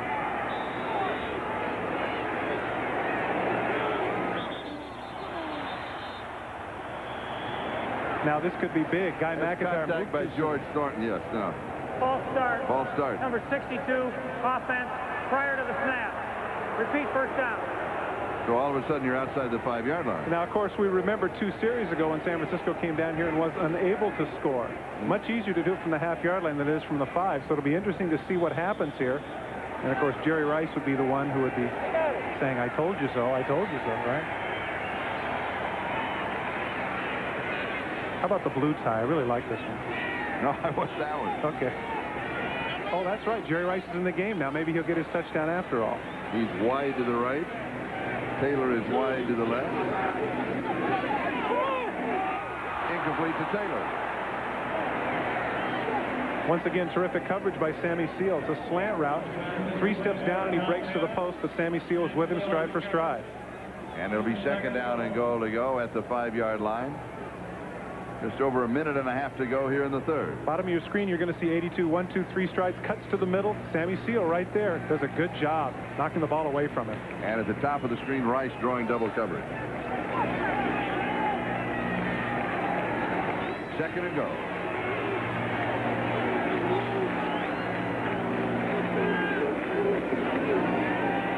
Right up the middle is Keith Henderson.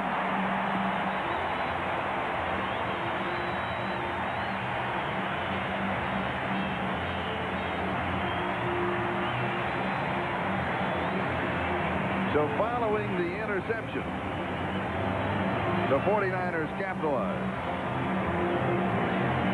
They now lead 30-14 with the extra point to come.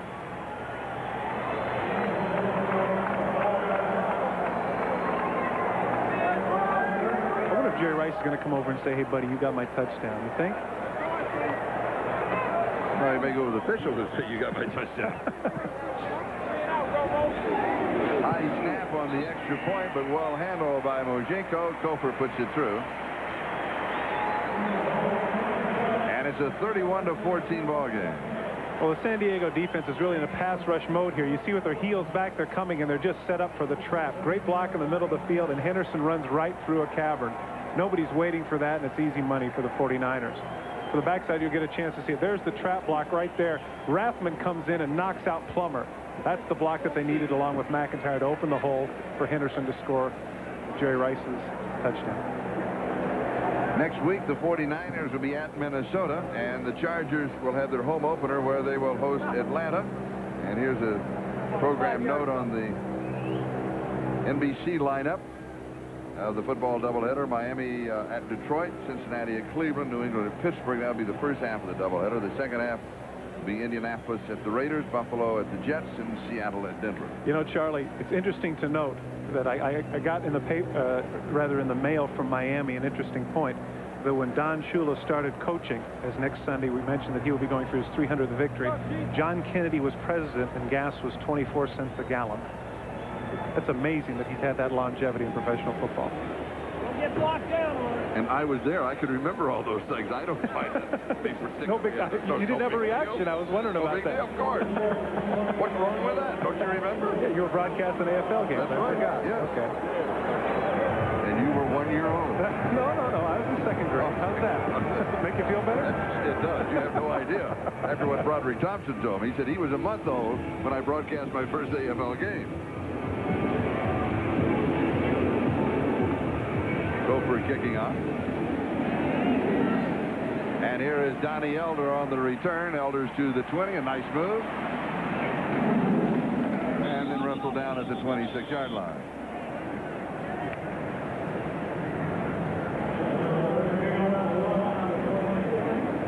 There you see Broderick Thompson. You know, that was the one that Charlie just mentioned was 1 month old. If it's any consolation to you, Charlie, George Burns was only 60. That's true. Well, that's actually pretty good. I mean, I'll be doing ball games for another 30+ years. Oh.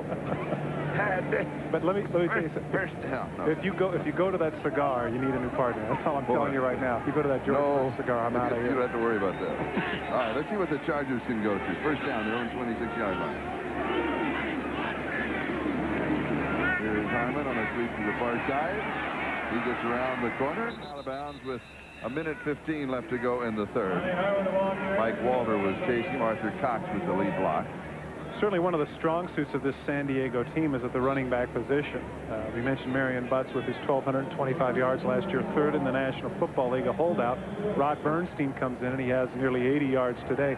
And Ronnie Harmon, quite frankly, is somebody who could be an every down back if they didn't have those two bruisers in front of him. He's a very capable runner and a terrific pass receiver coming out of the backfield. And Dan Hanning told us that their second-round pick, Eric Bieniemy, would actually be a starter had he come 2 years ago. Second and 2. Incomplete. Anthony Miller can't hang on to it. He's had a bit of a problem with that today. Usually has better hands. Let's check in with the 10-minute ticker. Raiders 13, Denver 6. They're in the fourth quarter. Seattle continuing to lead the Jets in the Kingdome. And here the 49ers 31, San Diego 14 after the Chargers led at the end of the first quarter 7-3. And San Francisco led at the half 17-14. A very competitive, balanced first half. Second half has belonged to the 49ers. And Steve Young. Third down and 2.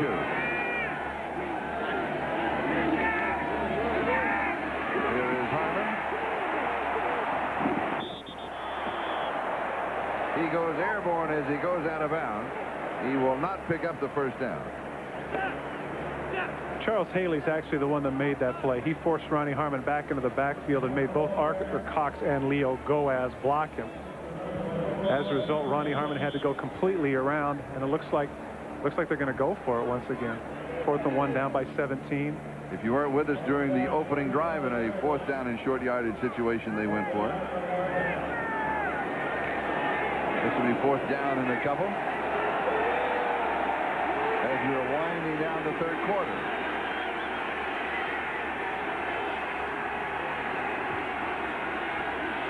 And here is Marion Butts.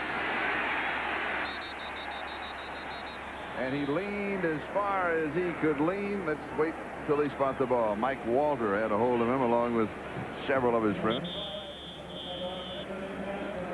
We'll stop the clock with 1 second to go in the quarter, and that's so the chains can come out for the measurement.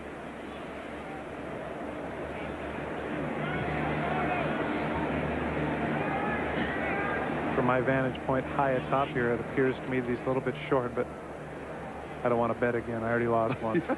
You're tieless already, which is easy for you because you don't like to wear a tie. That's no big deal. They got it. Good thing I didn't get. I get the red one and the blue one. That's right. The extra effort here by Marion Butts is what puts him over. You can see right here he's going to plow it. Now watch him move the legs here and get that little extra. That little extra right there was the length of the football, which enabled him to get the first down. The reaction of Dan Henning as they wind the clock. Last second ticks away. We'll be right back after these messages from your local station with the fourth quarter. The first down. Waymer and Walter with the tackle.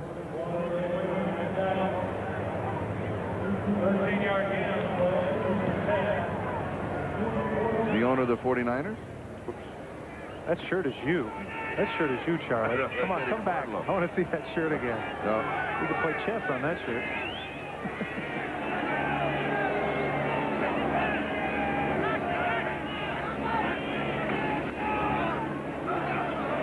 Here is Harmon. 48-yard line of San Francisco. And the second down and 7 is Fagan and Romanowski make the tackle for San Francisco. Kevin Fagan does a good job of spreading the play out and making Ronnie Harmon cut back into the traffic. You know, he and Pierce Holt are very underrated. You know, they have kind of an underground cult following where a lot of people are saying these two might be the best defensive end tandem in the National Football League. There you can see number 75 string it out, make him cut upfield, and then he makes the tackle.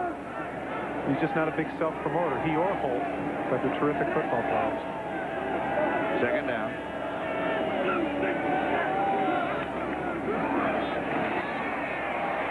Ronnie Harmon near the first down marker. They'll spot it about the 42-yard line. Harry Sweeney with the key block. It's going to be third down and short yardage. One of the things Ronnie Harmon is doing here is proving the point that we made earlier about whether or not he could be an every down back. And if that were the case, then the Chargers might be of a mind to trade one of their other running backs and help themselves in an area that they might need some help. There you can see nearly 6 yards a carry. It's not bad. Third down and 1.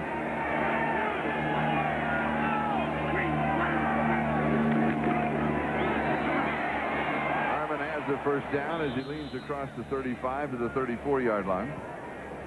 He picks up 8 yards on the play, and San Diego grinding away. Johnny Jackson with the tackle, but at the same time that they're grinding, so is the clock. 12:38 and counting, with the 49ers on top 31-14. Still wants his touchdown back. Well, you're doing everything you can to get it for him. Well, but you know what? Don't tell me that these guys don't keep track of statistics and things like that. Did you see the reaction he had when he jumps up and doesn't get the touchdown? He must have seen our graphic earlier. Play action fake to Harmon. Incomplete to Anthony Miller. Miller again drawing the double coverage. Let's go to New York City for an update. And here's Bob Costas. Bob? All right, Charlie, a little tennis here. Stefan Edberg, knocked out of the U.S. Open in his first-round match a year ago, comes back to win it all this year. He blitzes Jim Courier in the final, 6-2, 6-4, 6-love, and Courier hadn't lost a single set coming in. For Edberg, his 5th Grand Slam title, twice at Wimbledon, twice in the Australian. He's never won the French. This is his first U.S. Open title. Charlie? Boy, he really did blitz him 2-4 in love in straight sets. You ready to push it? Play action fake, knocked away. The ball is still live. No, now they're blowing it dead. As an incomplete pass, Harmon picked it up. There's a flag down. Harmon picked it up thinking that possibly it would be ruled a fumble, and the ball was live. I think maybe getting poked in the eye made Charles Haley mad. Here he comes in. That's a nice job.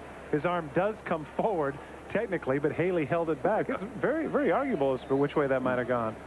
But the official from the side came running in and called it incomplete. Holding, number 67, offense. Repeat second down. It's on Leo Goaz.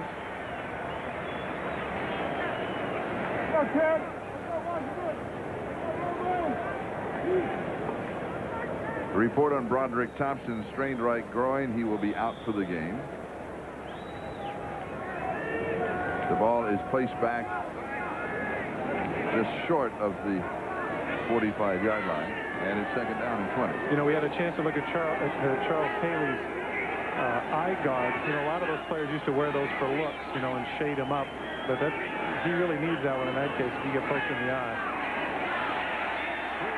Hit just as he makes the release, and now he's beginning to take a beating, and he's still down. Well, Charles Haley once again is coming, you know, and they had a double team. They actually had the tight end that came in motion, which was Walker. They bumped him at the line of scrimmage, but then he just flew by Goaz. Goaz, having sat on the bench for most of the first half, is cold. You can see here Freeze comes back. Walker bumps him. He goes right past him and really punishes him here, right on the backside. You can see, look at his face. He's in pain. Landed right on that left elbow, and he's going out. He's going out of the game right now. There you can see the shot he took, and evidently was enough because into the game now is Bob Galliano. Doesn't look like he's hurt that much. It just looks like Henning wants to tell him something. Galliano to throw. And it is low as he bounces it to Nate Lewis. And it'll be fourth down and 20. And the kicking team will come in. Well, it's a lot to ask to come off the bench. I mean, really cold in this case. Yes. Didn't warm up at all. You can see right here it's a one-hopper. And John Kidd will punt it away.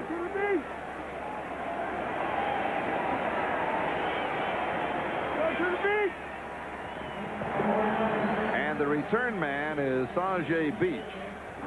Oh, is it? Yes. I love that name. Isn't that great? It means son, isn't it? You know, that's one of, there's three great names of wide receivers. Almost blocked. Sanjay gets a block and returns to the 21-yard line. Persistence and determination. He is in his fourth year. He's with Dallas, the Jets, San Francisco Development Squad last year and this year. He hangs around, he makes the team, and he plays.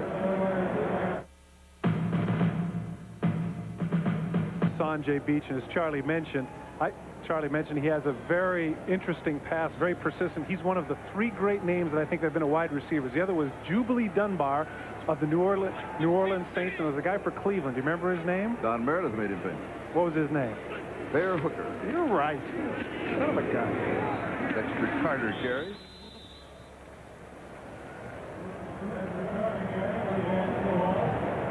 They're going to mark it at the 26-yard line. Gain of 4, second down and 6. Now let's check the ITT 10-minute ticker. Raiders comfortably in front of Denver by 10. They've remained there for a while. Seattle remains in front of the Jets, and here the 49ers remain in front of the Chargers, 31-14. Moving on the 11-minute mark. Time remaining here at Candlestick.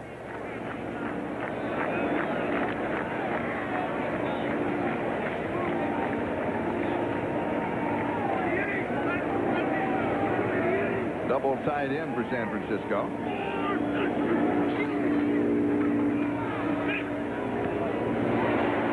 He goes to Brent Jones near the 30-yard line, and earlier we had a chance to film Joe Montana, and he talked about his comeback. Well, one of the things that I've talked to the doctor about is that I don't want to come back if it's not 100%, and just from the fact that I don't want to re-injure it. So if it's not 100%, I'm not going to, they'll probably keep me on IR for another week or so until it comes along to that point. And again, it's tendons of the right elbow. There is no ligament damage according to the report that we received from the 49ers. And that's key. He could be out half a year just getting ready and working it back. And who knows how long it's going to take until he is ready. And like he said, Joe, and I don't blame him, he does not want to come back until he is 100%. Well, that also creates something that's very interesting. I think a lot of people were speculating about whether or not. We'll speculate when we come back. Right now, we're going to step aside for a commercial break. Speculation interrupted. I think what people were looking at here in this particular month is whether or not, if Steve Young were to come out of this month 3-1 or 4-0, as to whether or not he might just have the job. Well, if indeed Joe Montana... Well, he's not going to be 4-0. Well, yeah. It was speculating prior to that time. Come on, you were hypothetical a week ago. I'm in a time warp here. Anyway, the point is, it'll be interesting if he doesn't come back soon enough, if Young continues to play like he has today. And here is Jerry Rice with the first down. And continuing about the 49ers, let's step back in time with this flashback. You know, it's amazing what 9 seconds will do. You know, here you get a chance to see, you know, everybody assumed that here they're heading for a three-peat. The handoff goes to Roger Craig. He goes into the middle of the line. He coughs it up untouched, and Lawrence Taylor is able to recover it. At the 25-yard line, when Matt Barr came in to kick the 42-yard field goal that put them in the Super Bowl. Now, if you add that to the Monday night game, which happened a week ago, in those 9 seconds, in effect, San Francisco has gone from being possibly the greatest team in history now to a team that many people feel like are rebuilding. It's amazing what 9 seconds can do. And Chris Barr's little brother, Matt. That's right. Here is John Taylor on the receiving end. But I said, don't start counting the 49ers out this year. They look good against the Giants, albeit that they did lose. And they've looked very good against the San Diego team that has played exceptionally well, particularly in the first half. You isolate the first half. The 49ers ended up winning the first half in a very competitive first half. Oh, I agree. No, I'm not counting them out. I'm just saying the general consensus. You have to admit, though, that from a team that if that fumble does not occur and they are in the Super Bowl and maybe they beat Buffalo, then maybe they don't have 14 new faces. Maybe they aren't complaining about the running game. Maybe they aren't worried about whether or not Steve Young can do it or if people are getting old. If and buts were candy and nuts every day. Another Don Meredith. What have I heard now? Well, this is our Don Meredith now. I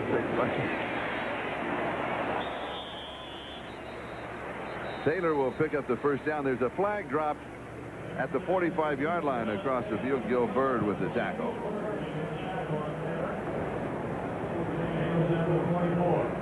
And it will be a motion penalty against the 49ers. First mechanical error that they've been called on in the ballgame. Yeah, I think the coach, that George Seifert, has to be very pleased with the way the team has played, not making mental errors.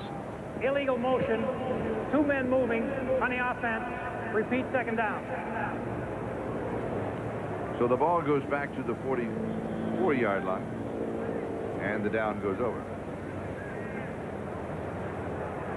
There you can see the terror. 43-yard line. Charles Haley has been an absolute terror to the San Diego Chargers, particularly that last series when he was in Freeze's face 2 times in a row, actually knocking him out for a play.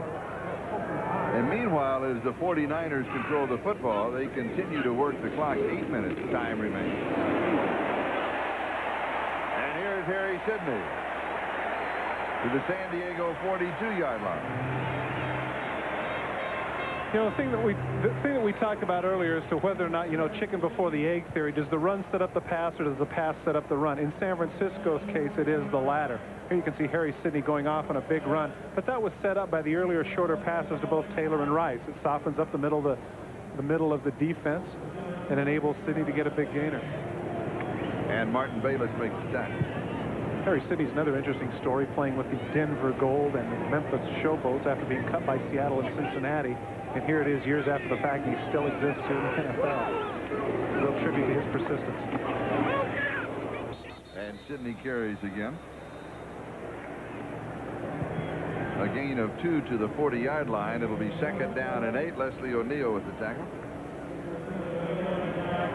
You were talking about a balanced attack. Let's look at the play selection of the 49ers. 56 total plays, 32 passes, 24 runs. That's about what George Seifert wants to do. He wants like a 60-40 break, 65-35 break, leaning to the pass side, because they can control the ball with their offensive scheme, whereas the passing is concerned. Very short, very secure passes like extended handoff. Well, then last year, that's exactly what it was. They were the highest in the league with that per capita, 60-40 pass to run. And here's Sidney again, and he spins off of a tackle.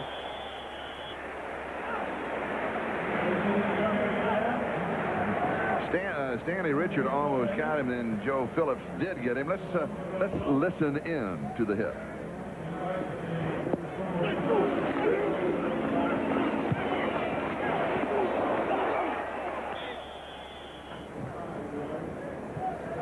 I think I'll be sore tomorrow just from listening to these hits. You know, that always reinforces that old line of Bum Phillips about football not being a contact sport. It is a collision sport. It certainly is. Gary Plummer on the tackle there. Gary Plummer, one of the underrated linebackers, I think, in the league. For the last 5 years for the Chargers, has averaged over 100 tackles a year. Very impressive. Play action fake, swing to the left side to Jerry Rice. And cannot get out of the grasp of Donald Frank. Good defensive play. And there's a flag on a play. Drops at the 31-yard line. 5 minutes and 29 seconds. That is the time remaining in the fourth quarter. 49ers with the game well in hand, 31-14.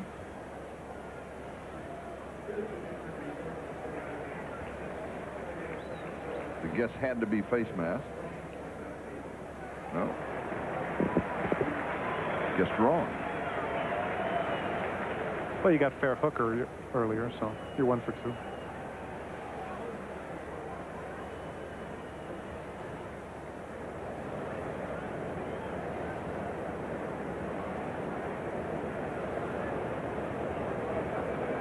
Illegal hands to the face. Number 55, defense. Automatic first down. That's called on Junior Seau.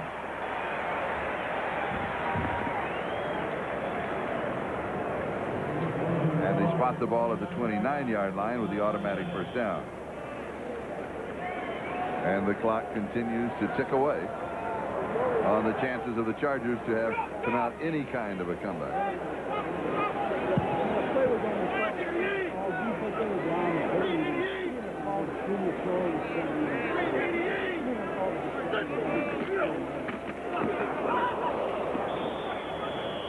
And Seau makes the play on Harry Sidney.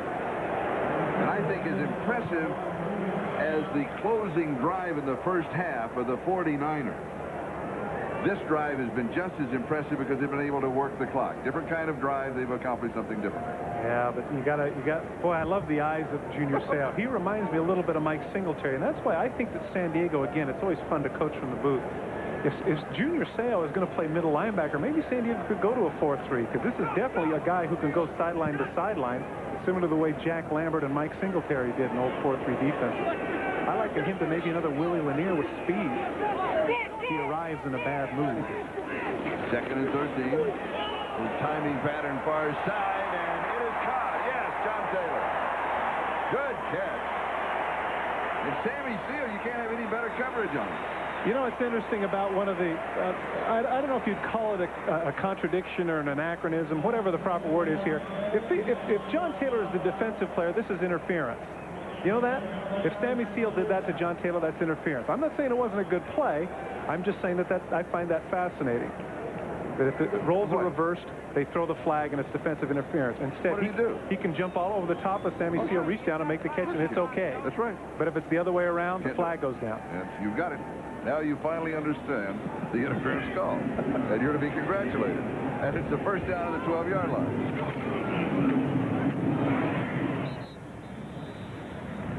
And now let's check the ITT 10-minute ticker. Raiders continue to lead by 10 over Denver. Jets are closing just a little bit on Seattle, but Seattle wins that one 20-13 in the Kingdome. And here with 3:55 and counting, 49ers have this one well in hand, 31-14. And again next week, San Diego, their home opener against Atlanta, and San Francisco back on the road at Minnesota.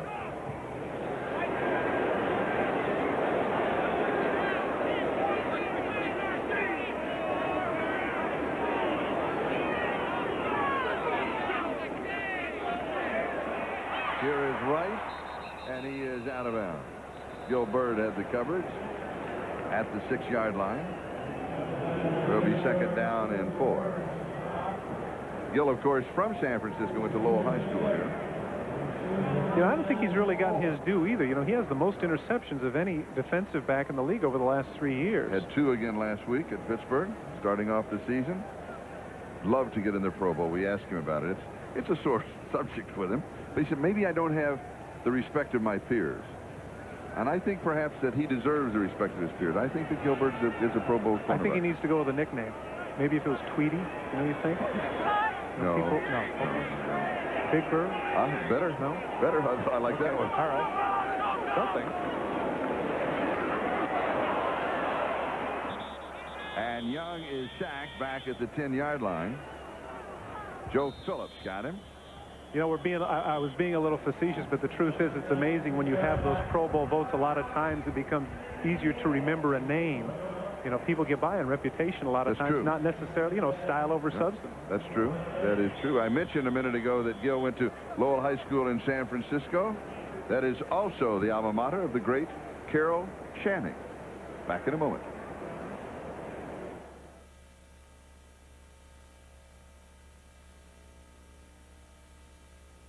For Jerry Rice, you want a touchdown. You get open just for a moment in the end zone. You look back and what happens? Boom, you run into your teammates. Whoa, where was he? 28-yard field goal attempt. High snap. Good hands by Mojinko. And it is good. And the 49ers now move up 34-14. This is Charlie Jones along with Todd Christensen. For those of you that might just now be joining us, a very competitive first half between the Chargers and the 49ers, with the 49ers leading at halftime 17-14.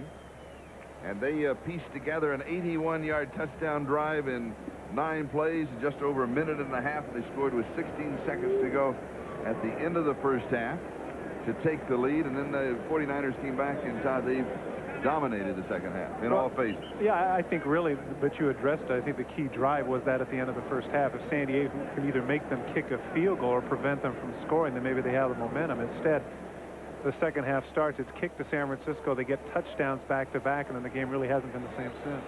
But the other hand is that I think that from the Chargers standpoint, well, first from the 49ers standpoint, is that you know, they are back. They're comfortable. They're playing 49er football again. They have 14 more games. They are a playoff team. And from the Chargers standpoint, they played better today than they did last week and better than they did in preseason. And perhaps there is a bit of brightness for the future of this year, and particularly as far as the quarterback is concerned, because John Freese has looked good. He has looked like a quarterback. He has held up well. He has made some mistakes. This is his third start. He's supposed to make mistakes. Well, again, we have to look at the situation where it's not like he's playing just any team. I mean, these are the San Francisco 49ers, and they have one of the top-ranked defenses in the National Football League. So, sure, I think that John Freese, you know, for his third time out, has certainly shown well. And Eric Bieniemy watches the ball go through the end zone. And they'll have it at the 20-yard line. This telecast is presented by Authority, the National Football League, intended for the private use of our audience. Any rebroadcast or other use of this telecast without the express written consent of the San Francisco 49ers and the National Football League is prohibited. This game is the property of the National Football League, San Diego Chargers, and San Francisco 49ers, all rights reserved. And don't forget, tonight on NBC, the world premiere Cartoon Spectacular, followed by Unsolved Mysteries, and then Blind Faith. There's your buddy. Yeah, there he is. Blue-collar worker. Yeah. Nice visit with him. I enjoy visiting. Do you and he have the same barber by chance? Yes, we do. Yes, I just haven't been to mine in 12 years.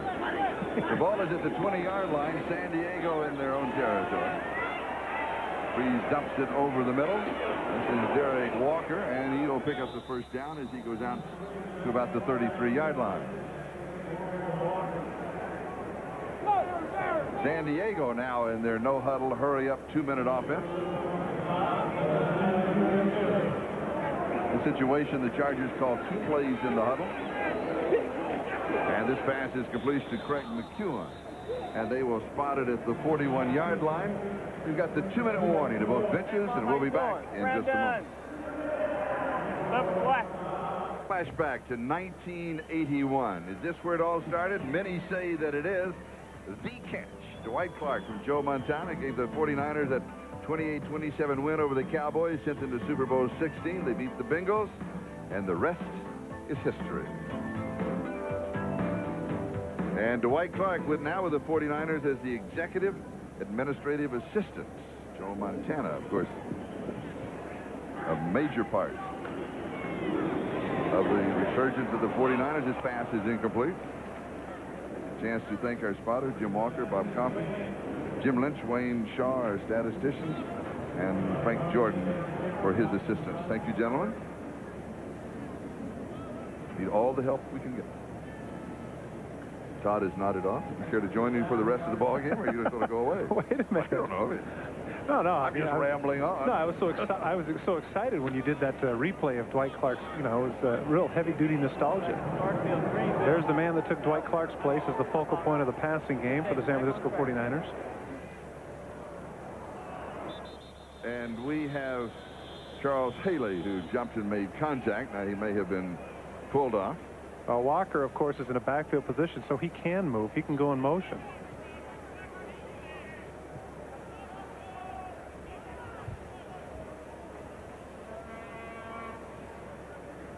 Encroachment, number 94, defense, prior to the snap, first down. So with the penalty, the ball will go out to the 46-yard line, and the Chargers have a first down with 1:53 left to go in the ball game. Derek Walker is lined up in the slot, and so as a slot back, or actually technically a back position, he can go in motion and move. So if he moves a little bit, it's okay. He can get himself back, and Haley didn't realize that and jumped off.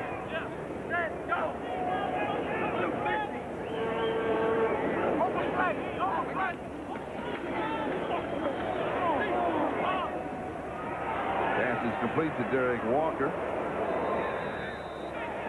And he will pick up the first down at the 43-yard of San Francisco. And the 49ers call a timeout. That stops the clock at 1:41 as they have a player who is shaken up. Eric Davis took a knee to the face mask. Okay, so they'll administer to him. And while they do that, let's take a look at today's Canon camcorder replay of the game. Well, this is the big play right here. Jerry Rice going on the inside. The safety neglects to get him, and there it is. Jerry Rice showing that even at 29 years of age, he can still turn it on. 70-yard touchdown, his second of the day. Another 100-yard game for him in this game as well. Jerry Rice surpasses the 8,000-yard mark for career receiving. 150 and 2 touchdowns. That is the Canon camcorder replay of the game.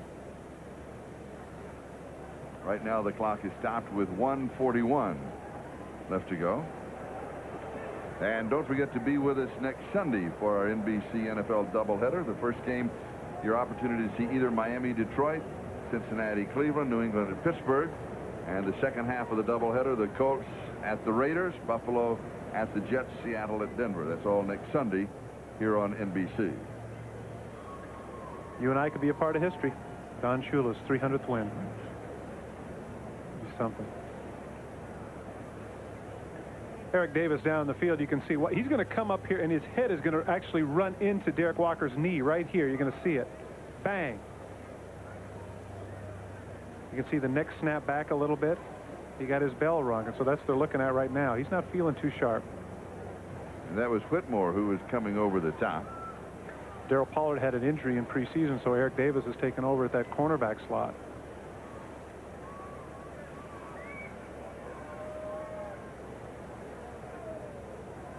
While we have still this injury timeout, our thanks to our executive producer, Terry O'Neill, coordinating producer of football, John Francis, and today's telecast produced by Tommy Roy and directed by John McDonough. Our associate director, Jeffrey Simon, production associate Harold Bryant, technical manager Steve McEwen, production manager Mike Colgan, and our technical director Phil Doucette. And the rest of the names, of course, of all of the people that are involved. It's a major operation, and it really a major operation. That's right. It's like surgery. No, it's not true. Not quite. It's like the traveling circus. We all come in, we put up our tents, have a lot of fun. We're out of here. That's it. Yes. But there's a lot of people involved to make it all happen. Yes, there is. All right, we're ready to go back with the ball at the 43-yard line of San Francisco and a first down.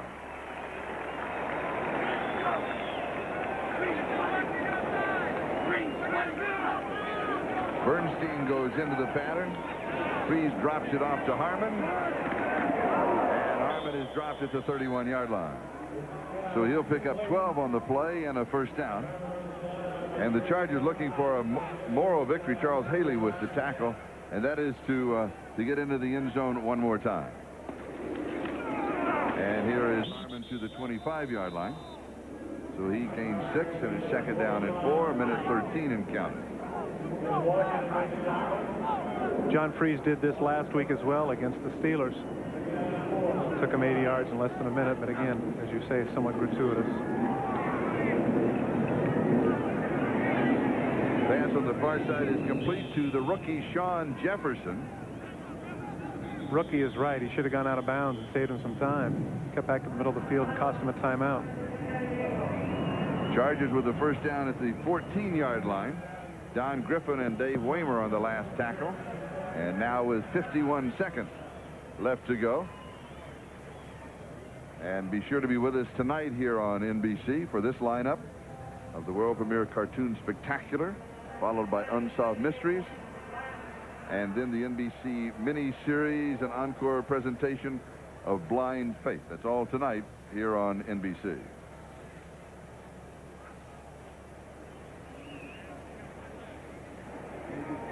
George Seifert, George, of course, as you know, wears glasses, and he got some comment when we were talking to him about the fact they're those polarized. Is that the right terminology? They've changed the color with the sun, and he had them on in the Monday night game, and of course, with all the lights in Giant Stadium and the Meadowlands, that they look like dark glasses. He said they all said I look sinister with my glasses on. So I forgot all about them. They're the same glasses that I wear all the time.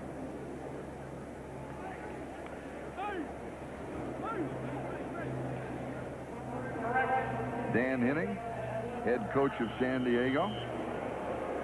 I think he has to be pleased in a lot of ways. I would think that the Chargers showed some offensive spark. The defense played pretty well, and they got beaten up by a better ball club. Yeah, I think that's right. But as you and I both know, the bottom line is winning. That's true. And one of the difficulties that Dan Henning faces here is the fact that he's got 5 of his first 7 games on the road.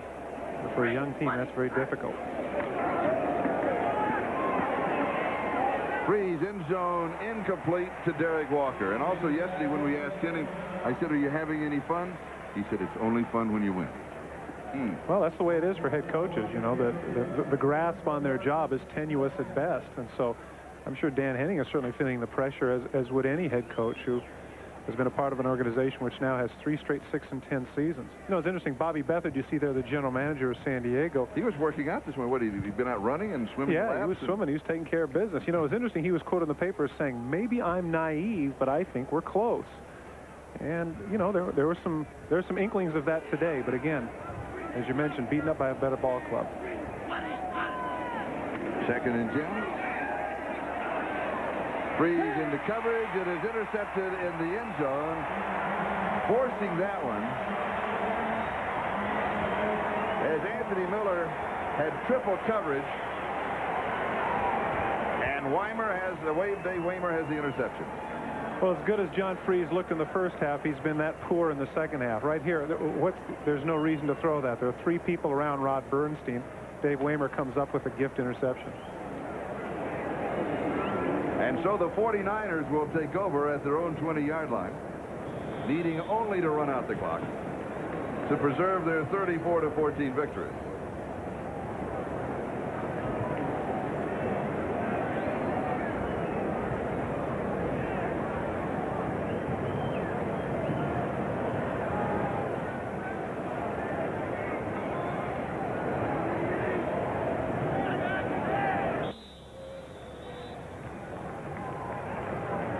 And the 49ers will now just down the ball and take the countdown to make it official. San Francisco's record will go to 1-1. And San Diego's record will be 0-2. Next week, San Diego's home opener against Atlanta. San Francisco on the road at Minnesota. An impressive victory for the 49ers. The final score once again, will be San Francisco 34 and San Diego 14. Your analysis, Todd? Well, I think that San Francisco proved a lot today. That man in particular, Steve Young, had a tremendous day, both running and throwing the ball. He guided them well, particularly at the end of the first half when he took them down, which turned out to be the key drive of the game. He hit Rice with some big plays. He did an outstanding job leading the club. You'd say the 49ers are in good hands. I certainly think so. I think that too much was made out of that one particular loss to New York. I mean, let's face it, those were the defending world champions. So over the course of the season, I think San Francisco will prove to be the great club that they were in the 80s. I think they've got a good start here. What about the Chargers? Well, you know, the growing pains, what are you going to say? With a young quarterback who's only had 3 starts, they're going to have some problems. And so John Freese has to grow with each week for the San Diego Chargers to be successful.